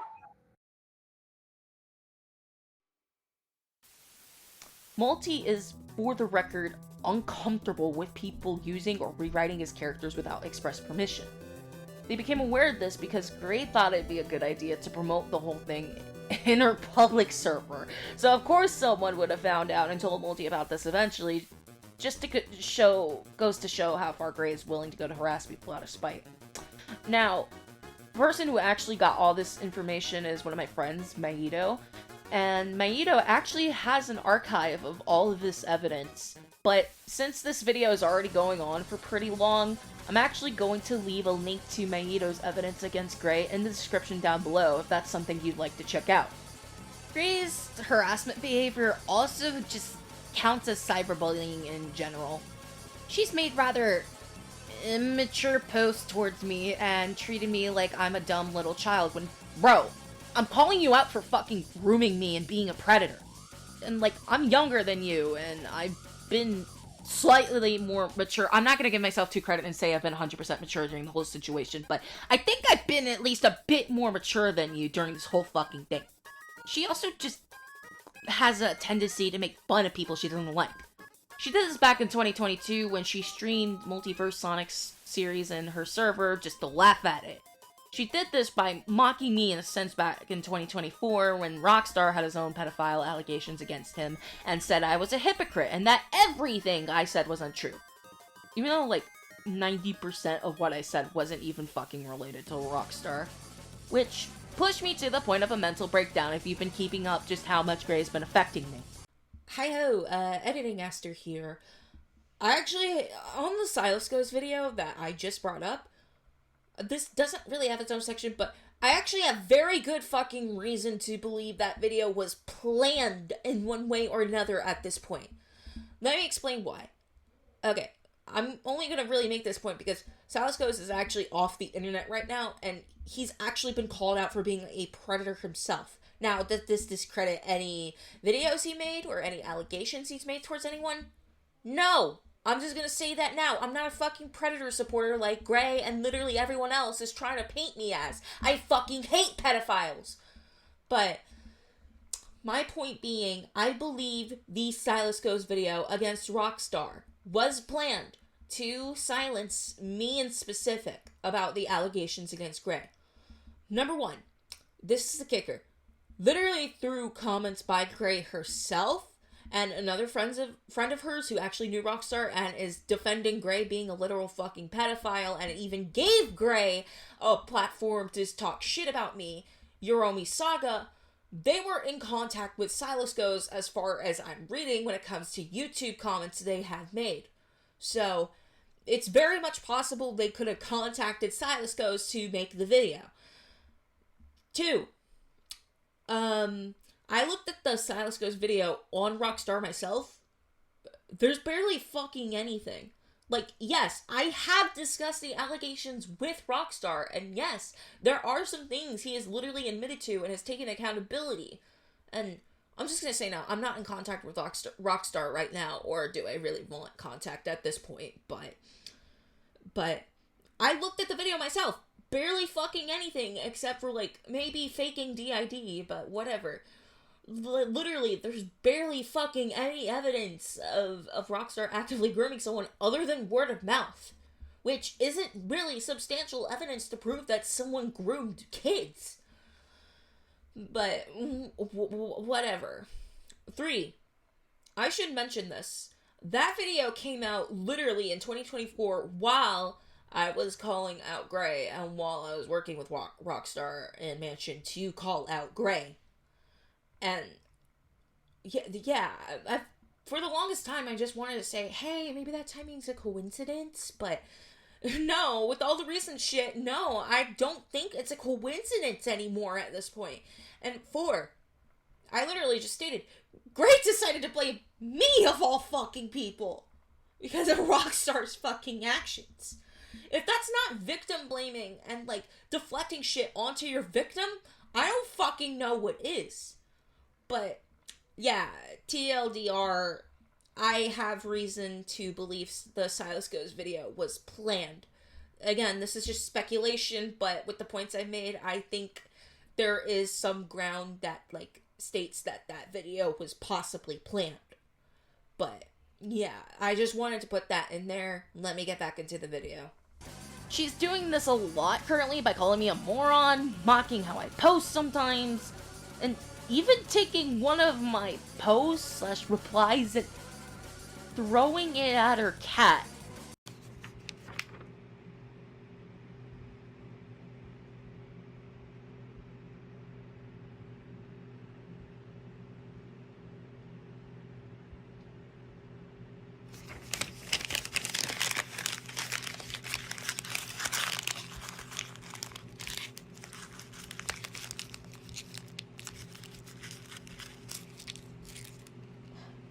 Go get it.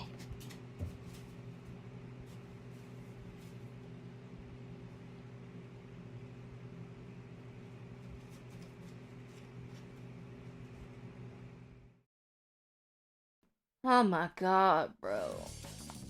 I know I can be petty sometimes, but I'm not that fucking petty. Keep the goddamn pets out of the drama on the internet, bro. Wow.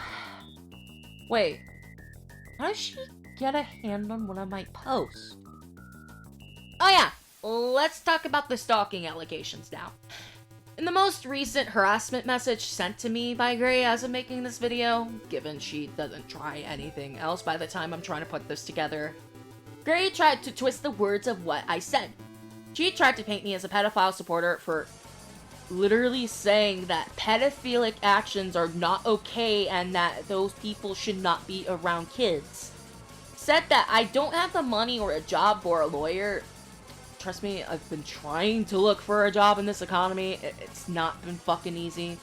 And even said that me trying to say that Frenzied Mania is going to be for older audiences is stupid because I've worked with her in the past and some of my content was geared towards kids. What? Okay, but that was back then. And even back then, my content was not for young kids. You literally had a whole ass graphic scene where a character nearly drowns, a character literally asking another character to kill them, and ideation, bloodshed, murder, both psychological and physical horror, characters reacting to stuff not made for kids, and characters saying the fuck word. So yeah, there's that. I literally only said that because back in the Sonic character channel community, I felt limited with what I could make.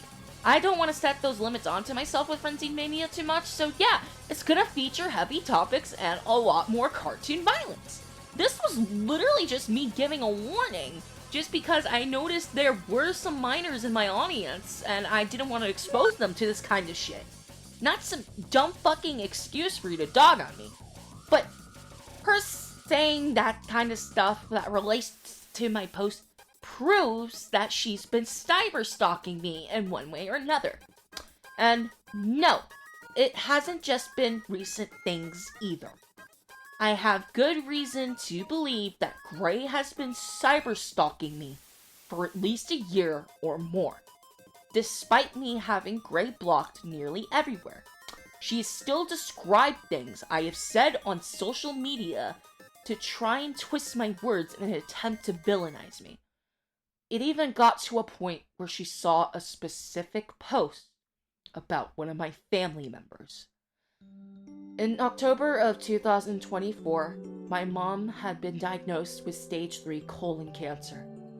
It was an especially hard time not only for her, but for the entire family as well. She underwent harsh treatments such as chemotherapy and radiation, but she was a fighter throughout it all. In August of last year, actually, she had a major surgery that removed the cancerous part of her colon. If anything, her surgery was better than expected because not only did the surgery seem to have removed the cancer entirely, but she didn't require a stomach bag as I initially thought. I'm grateful my mother is still around. She's had a tough life growing up and even now, but I'm proud of her for sticking around. But I can't ever have nice things for 1 second, can I? You see, when Gray saw that post, she was in a group chat she was in with one of her friends and a whole separate spy account that was doing an investigation on her by a separate party, by the way. Gray said this about my own mother. Okay, I know I'm gonna sound like I lost my humanity, but I did learn something about her mom. Mm-hmm. She has cancer. Oh my god! But I'm actually kind of happy that she does, and I know that sounds horrible. I don't wish cancer on anybody, but Yeah. but her mom, both of her parents are monsters. I do not care. I really do not care. She talked shit about me. How is the mom a monster? She and her husband are why she's even like this. Like, again, let me show you just how insane. Okay, hi, me as I'm editing this again.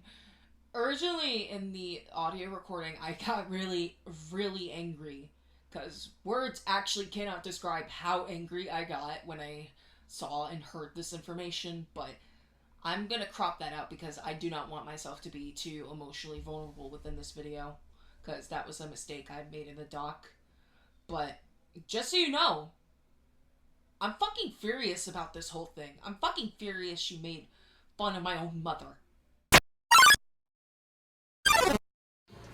Anyways, let's get into how Gray defames people. Gray often has the habit of defaming people while she is harassing them. Before I will get into this section, I'll clarify, again, since Gray likes to twist my words whenever I discuss this. Yes, there are some people she has been against that have done terrible things themselves. And yes, those people deserve to be held accountable for their actions as well. However, while she's properly calling out these people's actions, Gray has looped people into the equation that do not deserve this level of defamation. I've already discussed in detail how Gray has been attempting to defame me as this crazy pre-brain jealous lunatic in an attempt to make herself look like the victim in this situation. I should mention that all of her messages that have been harassing me have been on her YouTube channel and her other channels as well for the public to see. So multiple people have seen these kinds of posts she makes. She's been trying to accuse me of doing the same thing and therefore saying that nothing I'm saying is true and that I am quote-unquote manipulating people. Well, when in reality in my initial video, I provided substantial enough evidence and context on how Gray groomed and manipulated me. So no, it's not really defamation, it's a matter of fact. Plus, she literally admitted on video she's attracted to kids and admitted to me before that she had feelings for me while I was still a minor. So I feel like I have the right to connect my experience to her acting upon predatory behavior. The only thing I could take slight accountability for, or not slight, like just accountability for in general, is the claims I put in my document that don't have enough substantial evidence, but I'm hoping to kind of right that wrong with this video, and that's why I said at the beginning of this video to take those claims with a huge grain of salt at this point. While there's no substantial evidence of these events happening, there's also not exactly evidence of these events not happening. So, who knows? Could have happened, or it could have not happened. Who knows? But again, until substantial evidence is provided for or against these claims, just take them with a huge grain of salt. Despite this, Gray tries to take this fact that some of the claims do not evidence at all to suggest that all the claims do not have evidence and that I am an outright liar. Which, no. I only included those claims in the first place to try and warn people about Gray's behavior.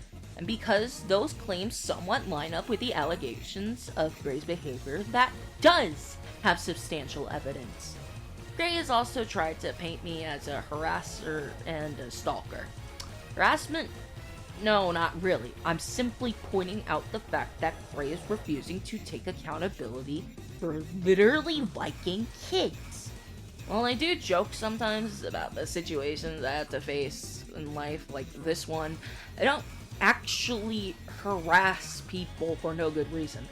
I call out people if I feel like their behavior is out of line and putting other people at risk. Stalking? Okay, I guess you can make an argument for that with the whole Tumblr thing.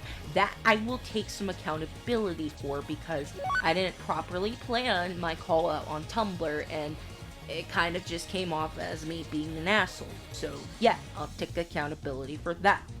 But I have not been stalking Gray outright. So here's two ways that I just so happen to know what Gray and other people are saying. One, so here's a fun fact. I've told YouTube multiple times not to show me posts from Gray, so that stuff doesn't really come up on my timeline or my homepage or whatever. Plus, I don't even like to look at posts from people I don't like since I'd rather forget they exist most of the time, so no, I was never really on Gray's page as stalking her. However, YouTube does recommend me posts about Gray that other people make. And if I look at these posts and notice that Gray is harassing me or saying untrue shit about me, I simply go and refute those claims. That's it. 2. I probably already mentioned this, but Gray quite literally mentions my account on YouTube. I don't know about you, but with that, I feel like she wants me to look at her account whenever she does that. It's like going to a person you don't like directly and going, hey, fuck you, I'm talking shit about you, look at me. So, I don't know about you, but whenever she does that, it makes me feel like she wants me to look at her account so she can just accuse me of stalking. There was also an allegation and an alleged screenshot at some point that looked like I sent a spy in Gray's server and therefore broke the no contact of the restraining order I will get into.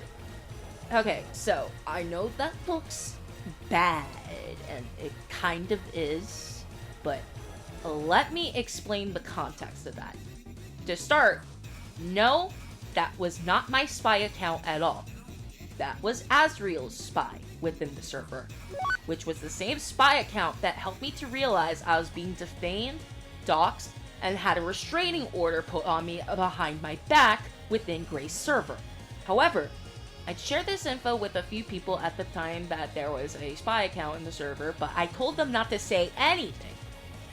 But someone, I won't say who, but someone decided to not listen to me when I say to keep quiet about shit, and that information spread around, and I don't know exactly how much it spread around, but at some point Gray figured out there was a spy within the server. However, for whatever reason, Gray and her friends wanted to jump the gun and say that I was the one that sent a spy, even though I have no fucking idea how to properly pull that kind of shit off. To protect the spy account and the other people's plan in general, me, Mansion, and Azriel faked a conversation with another dummy account to make Gray believe that I did in fact do it, only to reveal the revelation later that I was never behind the spy stuff. Was the fake screenshot thing my idea? No!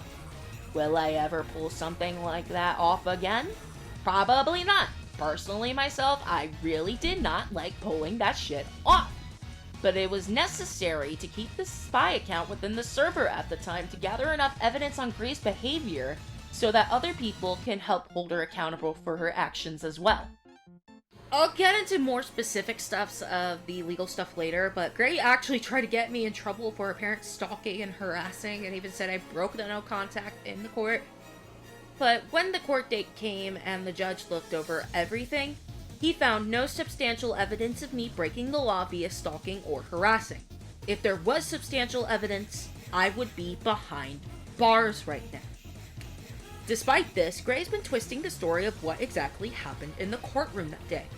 She has been claiming that I am a liar by just saying that the judge himself cleared her of all grooming allegations. Let me say a few things about that. Grooming itself doesn't really appear in the law that much. Pedophilia and sexually acting upon it is a crime, but the act of grooming doesn't really necessarily have any sort of federal laws unless child exploitation is present. So how can a legal judge clear someone on allegations if there's not really any laws to clear that individual up? He can't. Plain and simple.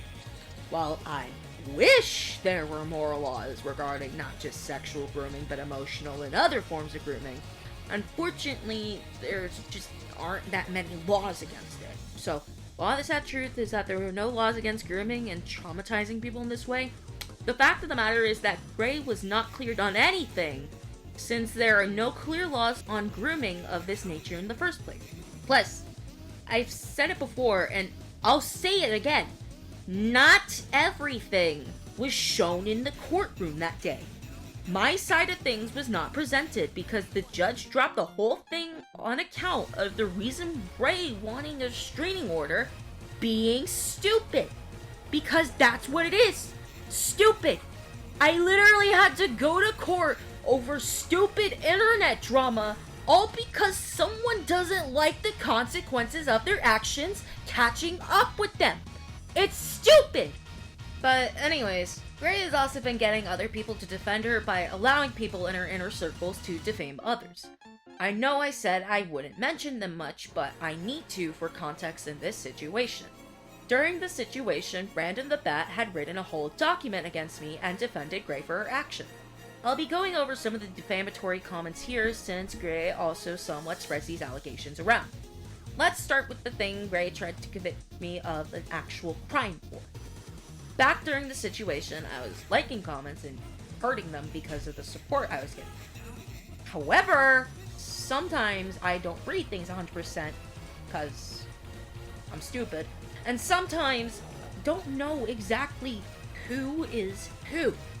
Gray had tried to spread the lie that I want people dead, all because I liked a comment without knowing who exactly made that comment. The comment said that this person was going to commit a federal crime against Gray. When I hearted that comment, it was the middle of the night and I was half asleep, and I didn't really read the federal part. Furthermore, I had no idea who this person exactly was. Turns out this person is another controversial individual within the Sonic VRChat community, Tom the Dog. Now, I have heard of Tom and just what he does, and let's just say I'm not a fan of what he did or just how far he's been going to harass people. Of course, when I realized this was him, I ceased all interaction with him. Now, I need to clarify. 1, I didn't know that was Tom at first. Look, aside from a brief somewhat comeback in 2024, I have been very much out of the loop when it comes to situations and who is who within the Sonic character channel community. It wasn't even until last year that I learned that Blake was a pedophile. I had zero idea that comment was from Tom when I liked it. He was going under a different alias at the time, which is Forged to Tenric if I recall correctly. But again, once I did realize it was him and remembered the document I read about the shit he's done, I had seized all contact and interaction with him because holy shit, the stuff he did was bad. And 2, I was not thinking about murder or anything as horrible as that when I liked that comment. Again, I was somewhat half asleep when I liked that comment, and to be honest, I was thinking of something more petty like theft or vandalism, just nothing that really causes any bodily harm. Would I actually engage in those crimes? No. I know better than to do stupid shit like that breaks the law. Plus, I've looked up an actual list of what constitutes as a federal crime, and there are over 200 things that can count as one. But out of that over 200 things, Gray and anyone else defending her decided that I was definitely thinking about murder to try and make me look bad. I mean, if I can go back in time, I'd stop myself from liking that comment entirely, because good job, Aster, you can't read while tired. Let that be a lesson to you, but I will clarify again, I don't want anyone dead, threatened, harassed, hurt, or pushed to the point of... I simply want accountability and for Gray to face the consequences of her actions for once. That's it. Another point made in this document is that I'm apparently ableist for literally telling Gray to get a job. Okay, not only for that, but for getting on Gray's ass because apparently she mixes up her words because she is disabled. Look, I understand Gray is disabled. I know that well. I get that sometimes she mixes up stuff. But when she starts to literally admit she's attracted to kids multiple times and to act upon those urges, I start to find it hard to believe that she's mixing things up. As for the job part, yes, I know that Gray is on SSI, but guess what? She's literally held jobs in the past. She's told me that herself. I would not have suggested for her to get a job if she didn't have any jobs in the past, or if I didn't know that if she did or not. Plus, on account of Gray apparently not being able to stand up for too long, I literally threw in the suggestion that there are jobs out there willing to make accommodations. I also listed off the other stuff I'm able to do that Gray refuses to do because she's done them in the past, yet just refuses to do so now. But then again, I only really added that part because I was getting angry at how stubborn Gray was being at all. Just not to take accountability. But I'll take accountability for kind of being an asshole there. I'm not ableist. I'm literally disabled myself. I know that's not an excuse, but just keep that fact in mind that I'm literally disabled myself. But I know firsthand what ableism is like, and I don't think what I did was necessarily ableism. Both Gray and her friends have put the idea out there that I am friends with pedophiles and friends with people who harass other people, which, no, I'm not. Low-key, once I learned that someone did something, I'm very much less willing to talk to them. If anything, I think people are abhorrent if they ever took advantage of kids at any point and that it should be put on like a list or something. Something I said multiple times, yes, people can try to change, but they still must be held accountable and not be around parties they can or have hurt, including kids. I'm not running some stupid pedophile ring like people want to claim. If anything, I did a deep cleansing of my server the other day after coming back to it and kicked out people who have verifiable evidence against them, even if those accounts seem to be abandoned. And I intend to keep things that way and kick people out if they have verifiable allegations against them. I am not a pedophile supporter. I will never support pedophiles. Hell, I wouldn't be here talking today if I did support pedophiles or just didn't care. Again, this is why I am urging people. Please do your research on the other parties involved and steer clear if they have allegations against them. I'm also not a manipulator. I literally showed that I didn't fabricate the evidence against Gray when it came to the grooming allegations. I provided, at least in my opinion, a consistent and clear timeline of events of how Gray not only manipulated me, but multiple people. So, I find it a little bit funny that the person being called out for manipulating people is calling me a manipulator. The only thing I was really fabricated was the spy thing, but again, not my idea, wasn't a fan of doing that shit, but it was necessary at the time. Okay, I'm gonna go on a little tangent here and go a little bit off script because I did download Random's document for evidence just in case. I noticed near the end of the document during the court thing, they actually named who Blue was that I mentioned earlier and said that I apparently weaponized them and that they're apparently still a minor and that I brought them near Gray like the supposed predator. And they also want to put out the fact that I am apparently ghosting Blue and have never talked to them ever since. Okay, one, you don't know shit about me or my friendships. I've been talking to Blue. I'm still fairly close friends with Blue. Sure, we may not talk 24/7 anymore, but we still talk to each other. If anything, Blue is in my private friend server where I only allow the closest people to me in. Two, I didn't force Blue into the courtroom. I literally asked Blue beforehand if they were okay with doing this because I know the kind of thing that Gray put them through beforehand. And they said yes. I wasn't gonna force them or anything, and I would have completely understood if they said no. And three, I don't know if this has occurred to you guys, but Blue isn't a minor anymore. If anything, Blue's 18 now. But apparently that's something you guys forgot. If I actually didn't care and actually wanted to bring minors around Gray, I would have brought Red into the courtroom as well, but Red is still a minor and I'd rather not bring Red towards the person that called them mature for their age. So, I'm not weaponizing people. I simply asked for a little bit of support because I knew Gray was going to try and twist shit in the courtroom and I needed a second account of just how shitty Gray is towards people and kids in general. One last thing I'll mention about the allegations specifically involving Random. Gray is attempting to blame me for making Random. Okay, first thing, notice how I backed down once I realized that. I'm not going to harass people to the point of given y'all like to say I am harassing people. I'm not a monster like that. And to the people who have harassed them to that point, you're no better.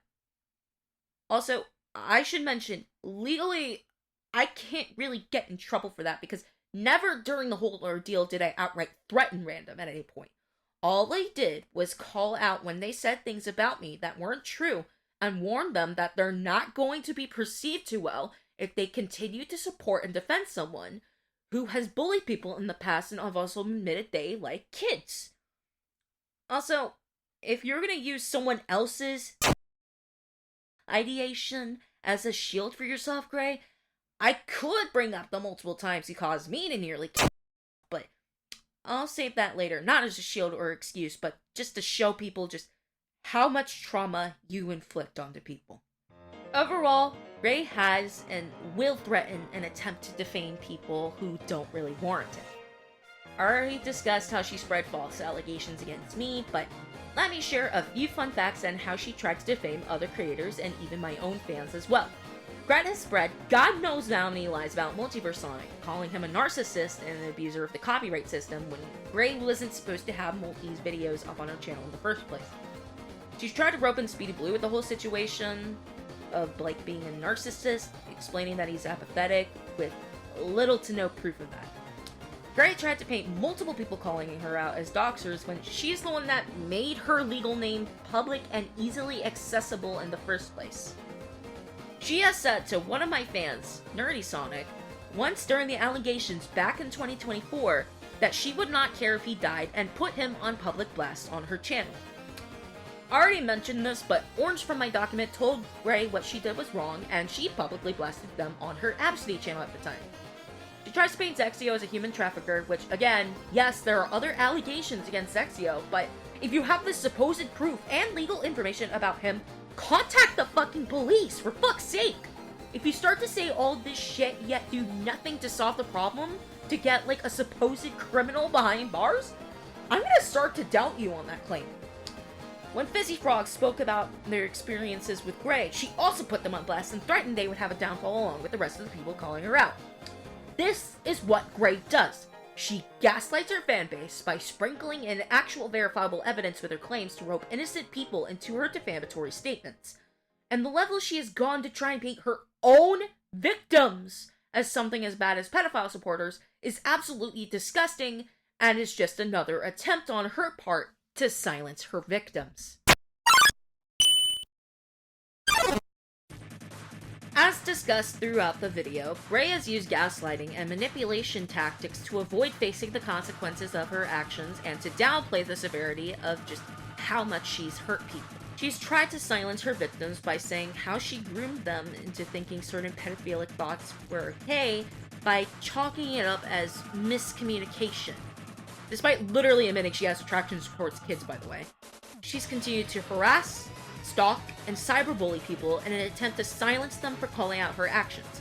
She's blamed her own victims for her own inappropriate behavior towards children by saying it's their problem if they're uncomfortable with it, even though it should be common sense that you don't call a stranger on the internet sweetie or darling, shit that's usually reserved for partners or family members. However, this is not where the silencing ends. Oh, no. It gets much worse than that. So, fun fact, Gray made a GoFundMe to attempt to sue anyone who calls her out for quote-unquote defamation. What? Yeah, this is stupid. Let me explain. By legal definition, defamation refers to the spreading of false information in an attempt to ruin someone's reputation. This is bullshit because there's quite literally proof of Gray acting upon her attractions to kids and literally admitting she's attracted to kids. So no, that's not defamation. I guess only to dox someone counts, but that wasn't me intentionally trying to spread false information. I was simply spreading around other people's experiences through word of mouth, not intentionally creating false information for any malicious reason. Gray even attempted to lie and said that she wasn't suing me, despite me being mentioned on the GoFundMe page. Now, I figured this whole part of the ordeal was stupid, because it is, and went about my day. But, oh, no. Things got much worse for me in specific. Let me tell you how Gray attempted to legally silence me. In late October, Gray had announced in her public server that she had filed a restraining order against me for quote-unquote harassment. I was not made aware of this right away and was only made aware when someone else informed me. This terrified me. If this restraining order did go through, it would appear on my criminal record, make it even harder for me to live properly or find a job in this economy.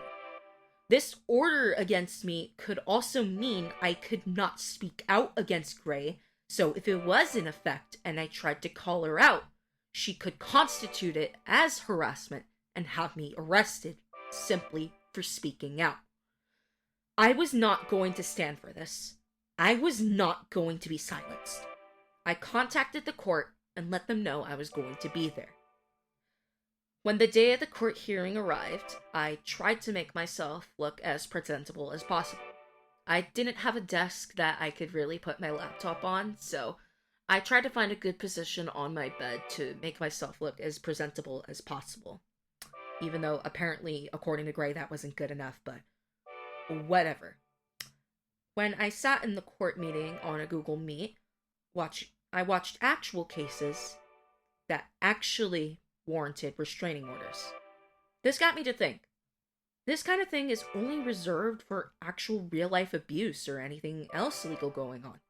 Sure, maybe I did go a bit too far at some moments when calling Gray out.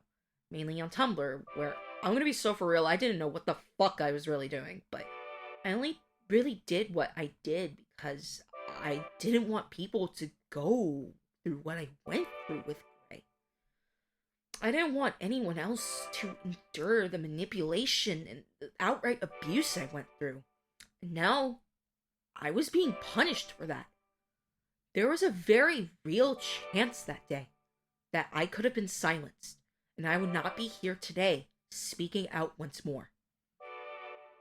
When the judge began to cover the case, Gray provided supposed evidence to the judge, and even tried to convict me of breaking the restraining order, and therefore the law, right in front of the judge. Before the case, the judge had us solemnly swear to tell the truth, and only the truth. But when the judge allowed Gray to speak, she immediately lied to the judge about the specifics of when she started to date me, saying that happened at a much later date instead of 4 to 5 months after I turned 18. While theoretically, Gray did not break the law by waiting for me to turn 18, it's still disgusting how she admitted she had feelings for me while I was a minor and tried to justify it when I turned 18. That's still a symptom of grooming. Sure, I'll admit, I was a little bit unprofessional in the court, and I'll take accountability for that, but it's mainly on account that I never really had to attend court before because I never got in legal trouble before. And my sister barging in during the middle of the fucking court case was not helping me keep calm at all. In the end, however, the judge dismissed the whole case before I could even present my side of things. The judge found that I did not break the law in any way, shape, or form, nor did I do anything that would warrant a restraining order. Gray also tried to bring up other people calling her out within the courtroom, even though the court case was specifically only about me and her. But the judge outright told her that he does not deal with internet issues and that writing a mean tweet isn't really illegal. And so, everything was dismissed, and that was that.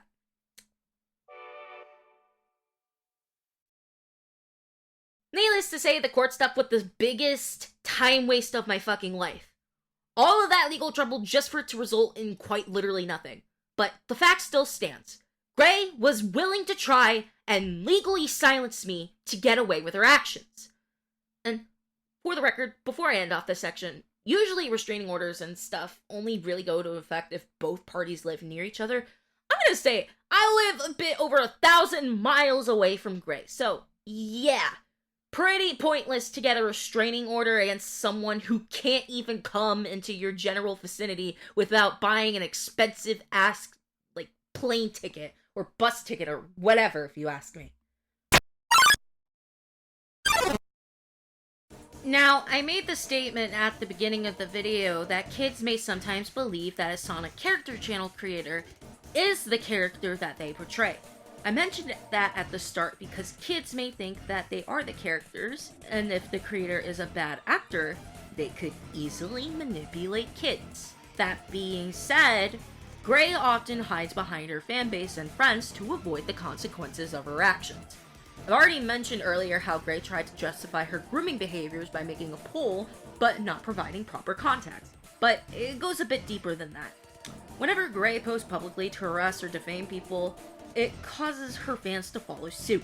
Back in 2024, when she mentioned that she would never call me by my preferred name, I looked in the comments and noticed an alarming amount of people misgendering and dead naming me. I even noticed it happening again this year, with people calling me my dead name, and even having access to my legal name now. This kind of irresponsibility on Gray's end normalizes transphobia, doxing, and harassment to her audience, and they start to follow suit with her behaviors, including kids. Hell, I literally got harassed by kids when I first dropped my video.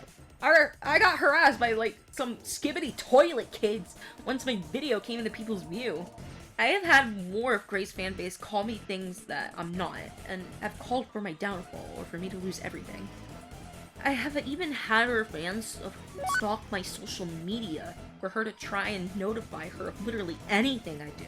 And what I have seen on Gray's end in regards to control her audience was nothing.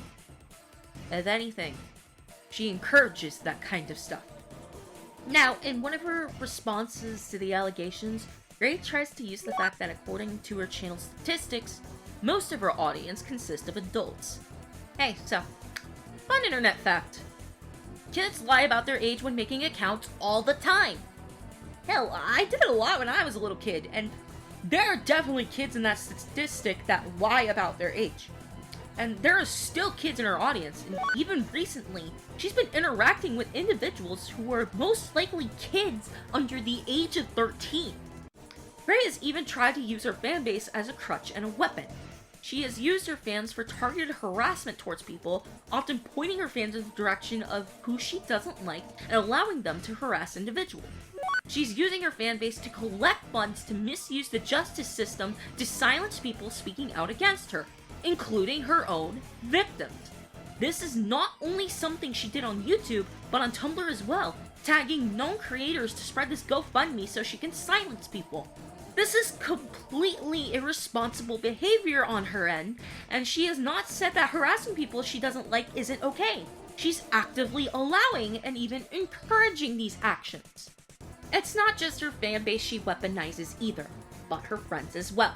I already mentioned how Random wrote that whole document to defame me and defend Ray, but I think I've discussed that enough at this point. She's also, I think, used the fact that one of her friends has asthma to defend her actions at some point. But now instead, let me show you how Gray's friends reacted right after Gray admitted she had attractions to children. You're trying to ask for others for help because you know that you don't have an excuse at this point. I'm very disappointed in you. Well, what if I... Okay. Now, okay, so... Maya, there is no please. excuse for saying that to a child, for being inappropriate around a child. I don't You know know if I that. can tell her anything at this point. I don't think I know that you want to protect your friend, but when your friend is doing bad, that causes harm But to I a haven't child, done it ever since. mental harm to a child, it's wrong. Especially with the parasocial relationship. Maya, shut your even fucking try it. face for a goddamn moment! You guys are mad because you know that I'm telling the truth. Please. Will you No, please? we're mad because you won't shut up and let her get a fucking word out. She has grown since then. She regrets what she's done. She is trying to make amends, and you just keep going right back at it like you think you're better than everybody else, when you're not.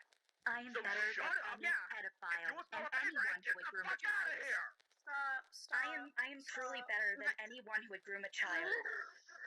It's fact. She did not groom anybody. She did. Are you It was this a much of a parasocial fucking relationship. idiot? Unlike you, I have eyes. I can see what's going on, and I can hear her crying manipulation.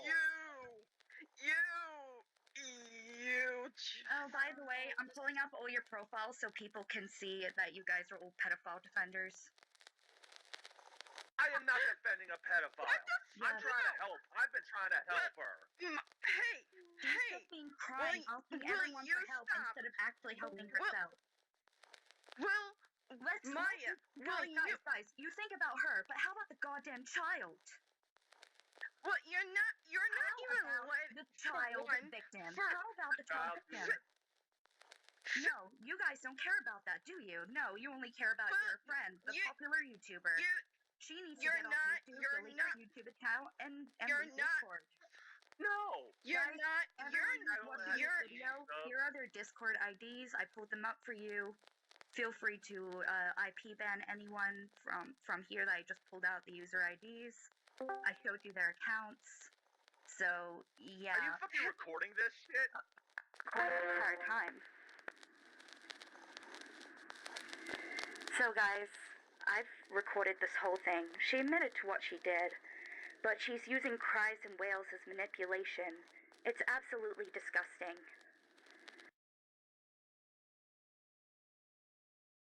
Instead of rightfully being concerned about Gray's admittance to being a pedophile, they instead immediately jump in for her defense and try to villainize Maya in this clip for rightfully calling out how fucked up this behavior is.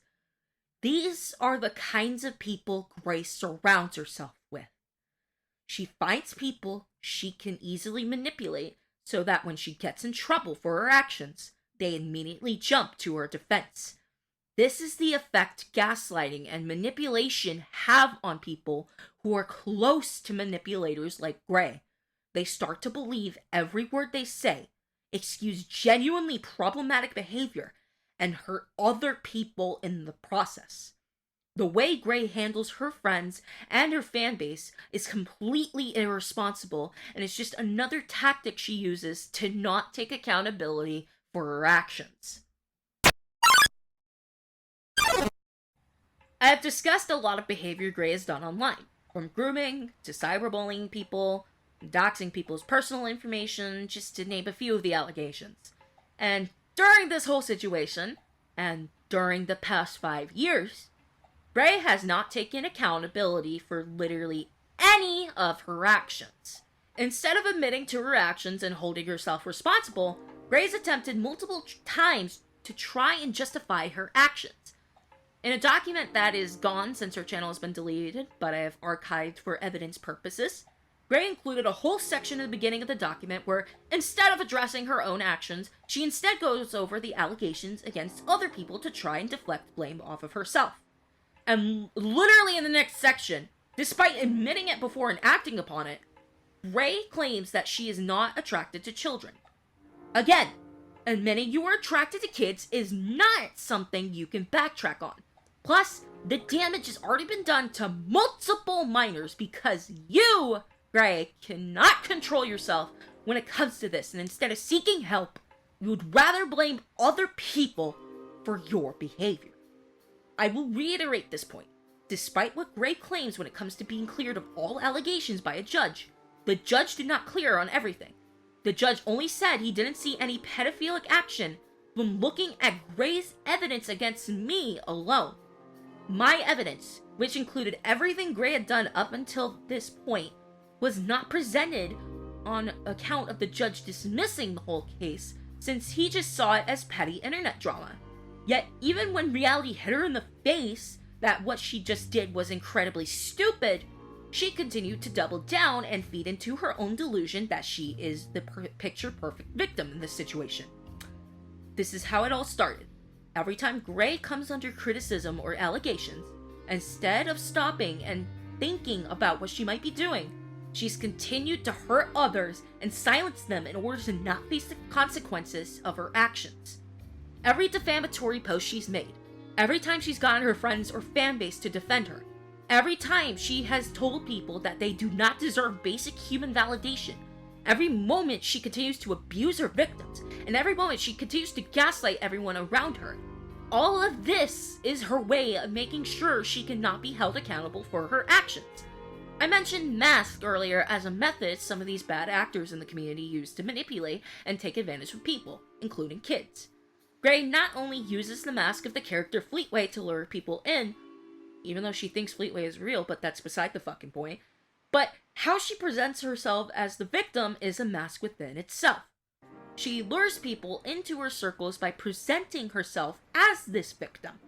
With this, she lures people, including minors, into her Discord server to further manipulate and use them to her own advantage.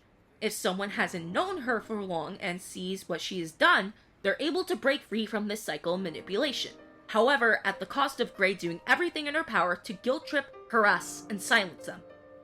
Those who are closest to her, however, have been gaslit to the point where they cannot see the issues with her behavior, and even defend to the point where they start to copy her behaviors. This is how Gray defends herself and makes sure that no one can hold her accountable. She has proven she is willing to go through any lengths to make sure she cannot face the consequences of her actions by silencing anyone who calls her out, including defaming her victims and abusing the legal system to do so. Even though more recent attempts to hold her accountable have proven to be somewhat successful, this isn't the end. Despite being taken off YouTube for multiple copyright strikes, and now being known as someone who has admitted that they are attracted to kids, she keeps coming back. I had mentioned before that Gray has had her channels deleted twice on account of copyright strikes. Well, I don't know. No, I don't think the second ones were really warranted. I know for a fact that the first ones were warranted since Gray had other people's videos on her channel without permission. Even if the second strikes weren't warranted, Gray should not have been able to come back onto YouTube at all, as it is against YouTube's terms of service to evade being banned off the platform. Despite this, and despite the allegations, Gray has continued to return to YouTube multiple times. Remember the long message I mentioned where Gray said I don't deserve human validation or happiness? That wasn't made on her main account, because her main account was banned at that point.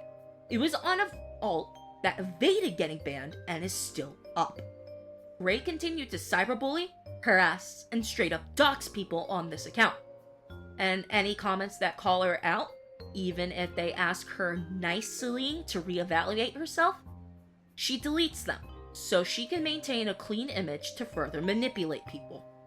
Not only does she continue to run rampant on this account, but she's also recently restarted her Abcity account, which she has also used to harass people before. So, hey, if you're in the anime edits community, please steer clear away from her. Trust me, some of us here in the Sonic community have been going through genuine hell because of her. There's one more channel Gray is still active on that she has brought up. In somewhere between November and December, Gray had created a channel that had the goal of obtaining justice for the Fleetway channel.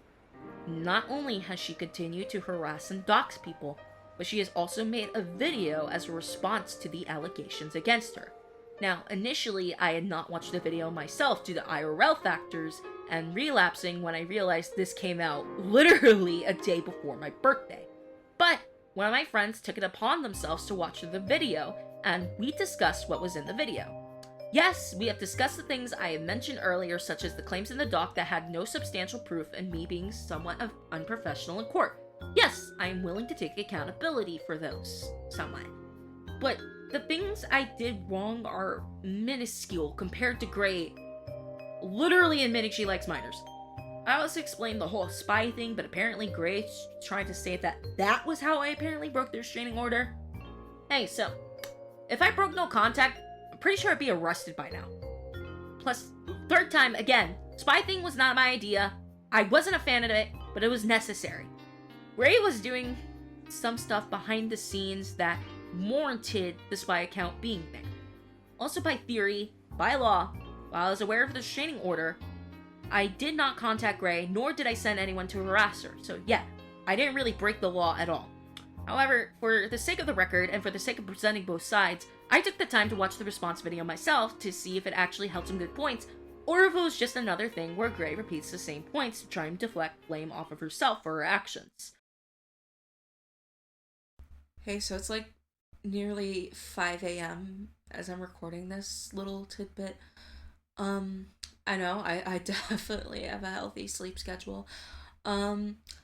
Basically, very originally, I was going to include, like, a whole hour-long reaction to Gray's little video she made, but that video's sloppy, and because, you know, it's unscripted and shit, and a lot of it was just me reiterating my fucking points, and also I got kind of pissy while reacting to it, so I was like, yeah, no, that's kind of not worth it. And two, I realized this as I was editing this. I quite literally addressed nearly everything that she's accusing me of in the video. I addressed the unprofessionalism in court while yes, I'll take some accountability. She's literally also, like, just calling me a slob for, like, being on the bed in general. Okay, so here's the thing. I don't have a desk in here. I don't have a desk in my fucking room. I have a lap desk that I use, and I tried to make myself look as presentable as possible. And she's saying I treated it like a slumber party, when in reality, if I actually didn't give a shit and wanted to treat it like a slumber party, I would have been lying down on my stomach, not giving a shit about what clothes I was wearing, and just not taking shit seriously, or not attempted to take shit seriously. But look, I tried to be as professional as I could in the court, but other factors kept happening that made it difficult to fucking do so.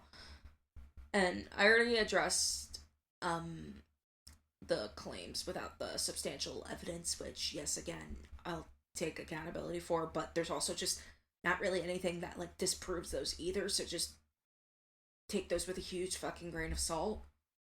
I already addressed the thing with Random. Again, I backed off once I realized Random was feeling like that, because I do not want to push anyone to the point of, because I've literally had attempts myself. I wouldn't wish that upon anybody.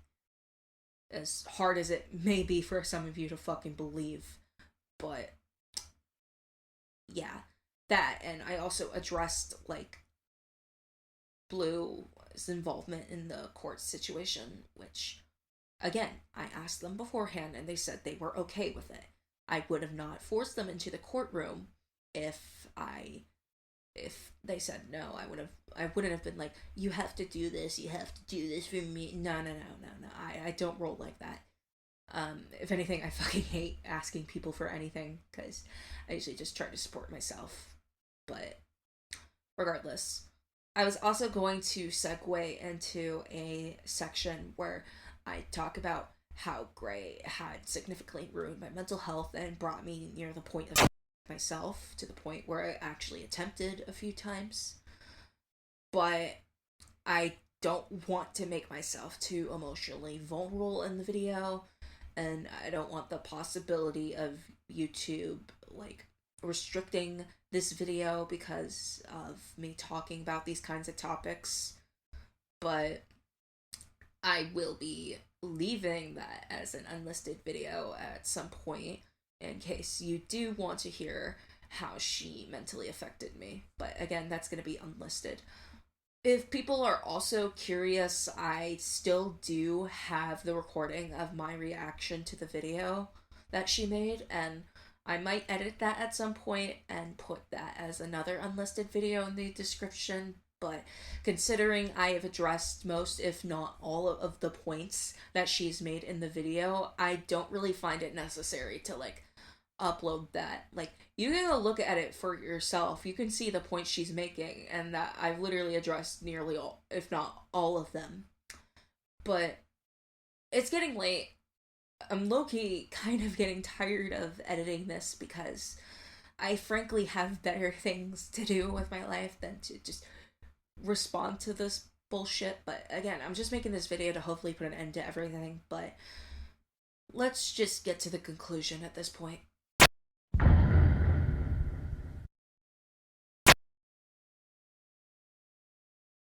These last few months have been extremely rough for me. I know I had multiple people tell me to just leave this shit alone, but I did what I did in the first place because I just would not be left alone. And as soon as I saw just how many people she'd hurt, I knew I couldn't allow her to hurt anyone else anymore. I couldn't allow her to manipulate people anymore. Gray is a genuine danger to people when she has a fan base, because she'll hide behind it to shield herself from facing the consequences of her actions. I'm not going to stand for that anymore. I'm not going to stand for how she and her friends have been slandering my name for speaking out anymore. I'm currently working in private to see if there is any possible legal action I can take against Gray, because the fact that she has tried to legally silence me, convict me of actual crimes, and nearly drove me into multiple times is outright fucking deplorable. If any of her friends also try to defame me once more, I will be collecting that as evidence to legally use against Gray, and possibly them as well if they go too far. I'm not going to sit back and watch as Gray genuinely ruins people anymore. To any of Gray's friends who happen to be watching this, please, I'm urging you to drop her as a friend, not out of spite, but for your own safety. She's using all of you as damage control for her behavior. She's using the things you guys are going through as a line of defense for herself, whether they're real struggles or things she might have even gaslit you to believe. Because you're all allowing her to continue the things she's doing. She's continuing to genuinely abuse people online. I know some of us may not have the best relationships anymore, but please, even if there's some of you guys now I genuinely feel anger towards and will never forgive, a part of me is still concerned for your well-being. A part of me can't help but be concerned. People are genuinely getting mad at you guys because you're willingly being around someone who refuses to change for her actions for years and continues to hurt people. So please, if you even have a little bit of common sense left, even though she's been manipulating you guys for God knows how long, please, genuinely, look into her behavior. You don't have to listen to me, but just genuinely look into her behavior and cut her off. She's hurt people. She's hurt kids. This isn't normal. How she's trying to normalize this kind of thing isn't normal. Please, do the right thing. And Gray, I know you're watching this. Since you want to try and consistently belittle me and send these quote-unquote final messages to try and get the last laugh, I have one last message for you.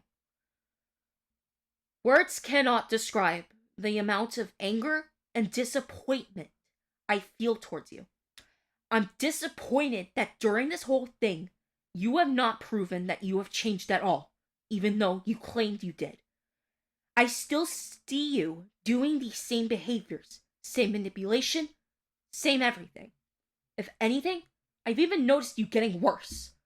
But most of all, I'm disappointed in how much you haven't matured.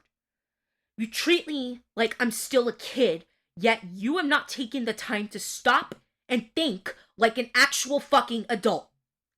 You keep claiming to have learned from your mistakes. Does learning from them involve silencing the people you've hurt? Because that's what I've noticed. But now, I think I finally understand why you do what you do. Why you try to deprive people of human validation and treat them as if they are nothing. You said in that clip that the channel was the only thing you had. Right?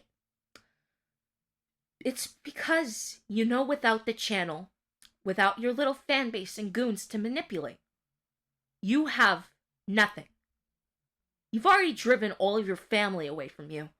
You've already driven almost any friends in the real world away from you. And you refuse to actually go out and actually enjoy what the world has to offer. So this is all you have, isn't it? You only have your fan base to cover for you, because you know that once you get close to people, you either hurt or traumatize them in ways it's difficult or near impossible for them to recover from, or even convert them to be little mini versions of you. You try to devalue so many people because, in a way, that's how you feel about yourself, isn't it? I'm not saying I want you off the internet because I'm jealous or blind or spiteful or volatile or whatever you try to label me as. I'm saying this because you've hurt people and you need genuine help. You need genuine mental help, Gray, because the shit you're doing and saying is not okay at all. You were told last year to get help for your problems, but you refused to do so and did the irresponsible thing of manipulating people to think that you're this picture-perfect victim. You cannot just expect to return to the internet and act like nothing happened when you have hurt people and haven't gotten help. These people aren't attacking you out of spite, or at least I hope they aren't doing that, because I don't fucking support them if they're doing that. They're doing it because you've hurt people and everyone's had enough. I've had enough. I didn't want to believe that you hurt me for the longest time. I felt like everything was my fault for the longest time. It wasn't until other people helped me to see the reality of the situation that I realized just how much you gaslit me about my own fucking life. None of what you witnessed was my parents abusing me like you claim. It was just your opinion. No, it was them looking out for my safety and doing what they thought was best for me. But I'm not brainwashed by them, or just like them, like you might think. No, I still have my own thoughts. I still clash with my parents, but they're not the monsters like you claim they are. They're human. I'm not going to mimic you and say you don't deserve human validation or whatever. No, I'm above petty insults like that. I understand that everyone is human. We all make mistakes. Hell, I've made mistakes during the situation I'm willing to take accountability for. But with you, the actions you've been doing, the words you have been saying, your little cult of personality that you cultivated, how you refuse to take accountability for literally anything, it reminds me of some of the worst human beings in history who are aware of the atrocities they commit, yet they refuse to change. And we all know what happened to people like that in the end. they get what they're due. I hope this video releasing helps you to mature, even though you're much older than me and should be like that by now, and realize just how much damage you've done to the people around you. Yes, I understand you've been hurt by some things, but this does not warrant you an excuse to continue the cycle of abuse or to take advantage of literal children.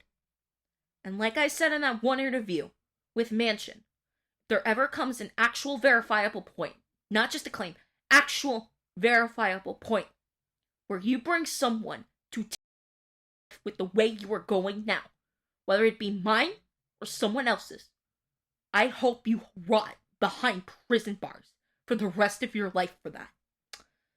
Get off the internet, get help for yourself, and leave me and everyone else you've hurt the fuck alone.